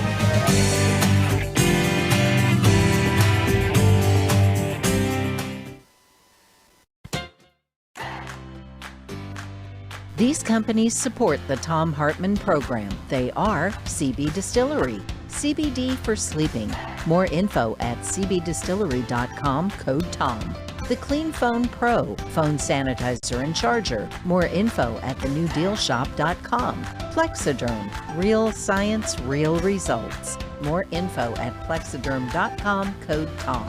ExpressVPN, the VPN that just works. More information at expressvpn.com/Tom. Gabby takes the pain out of insurance shopping. More info at gabby.com/Tom. HelloFresh, the #1 meal kit delivery service. More info at hellofresh.com, code TOM. And Superbeats, heart chews for heart healthy energy.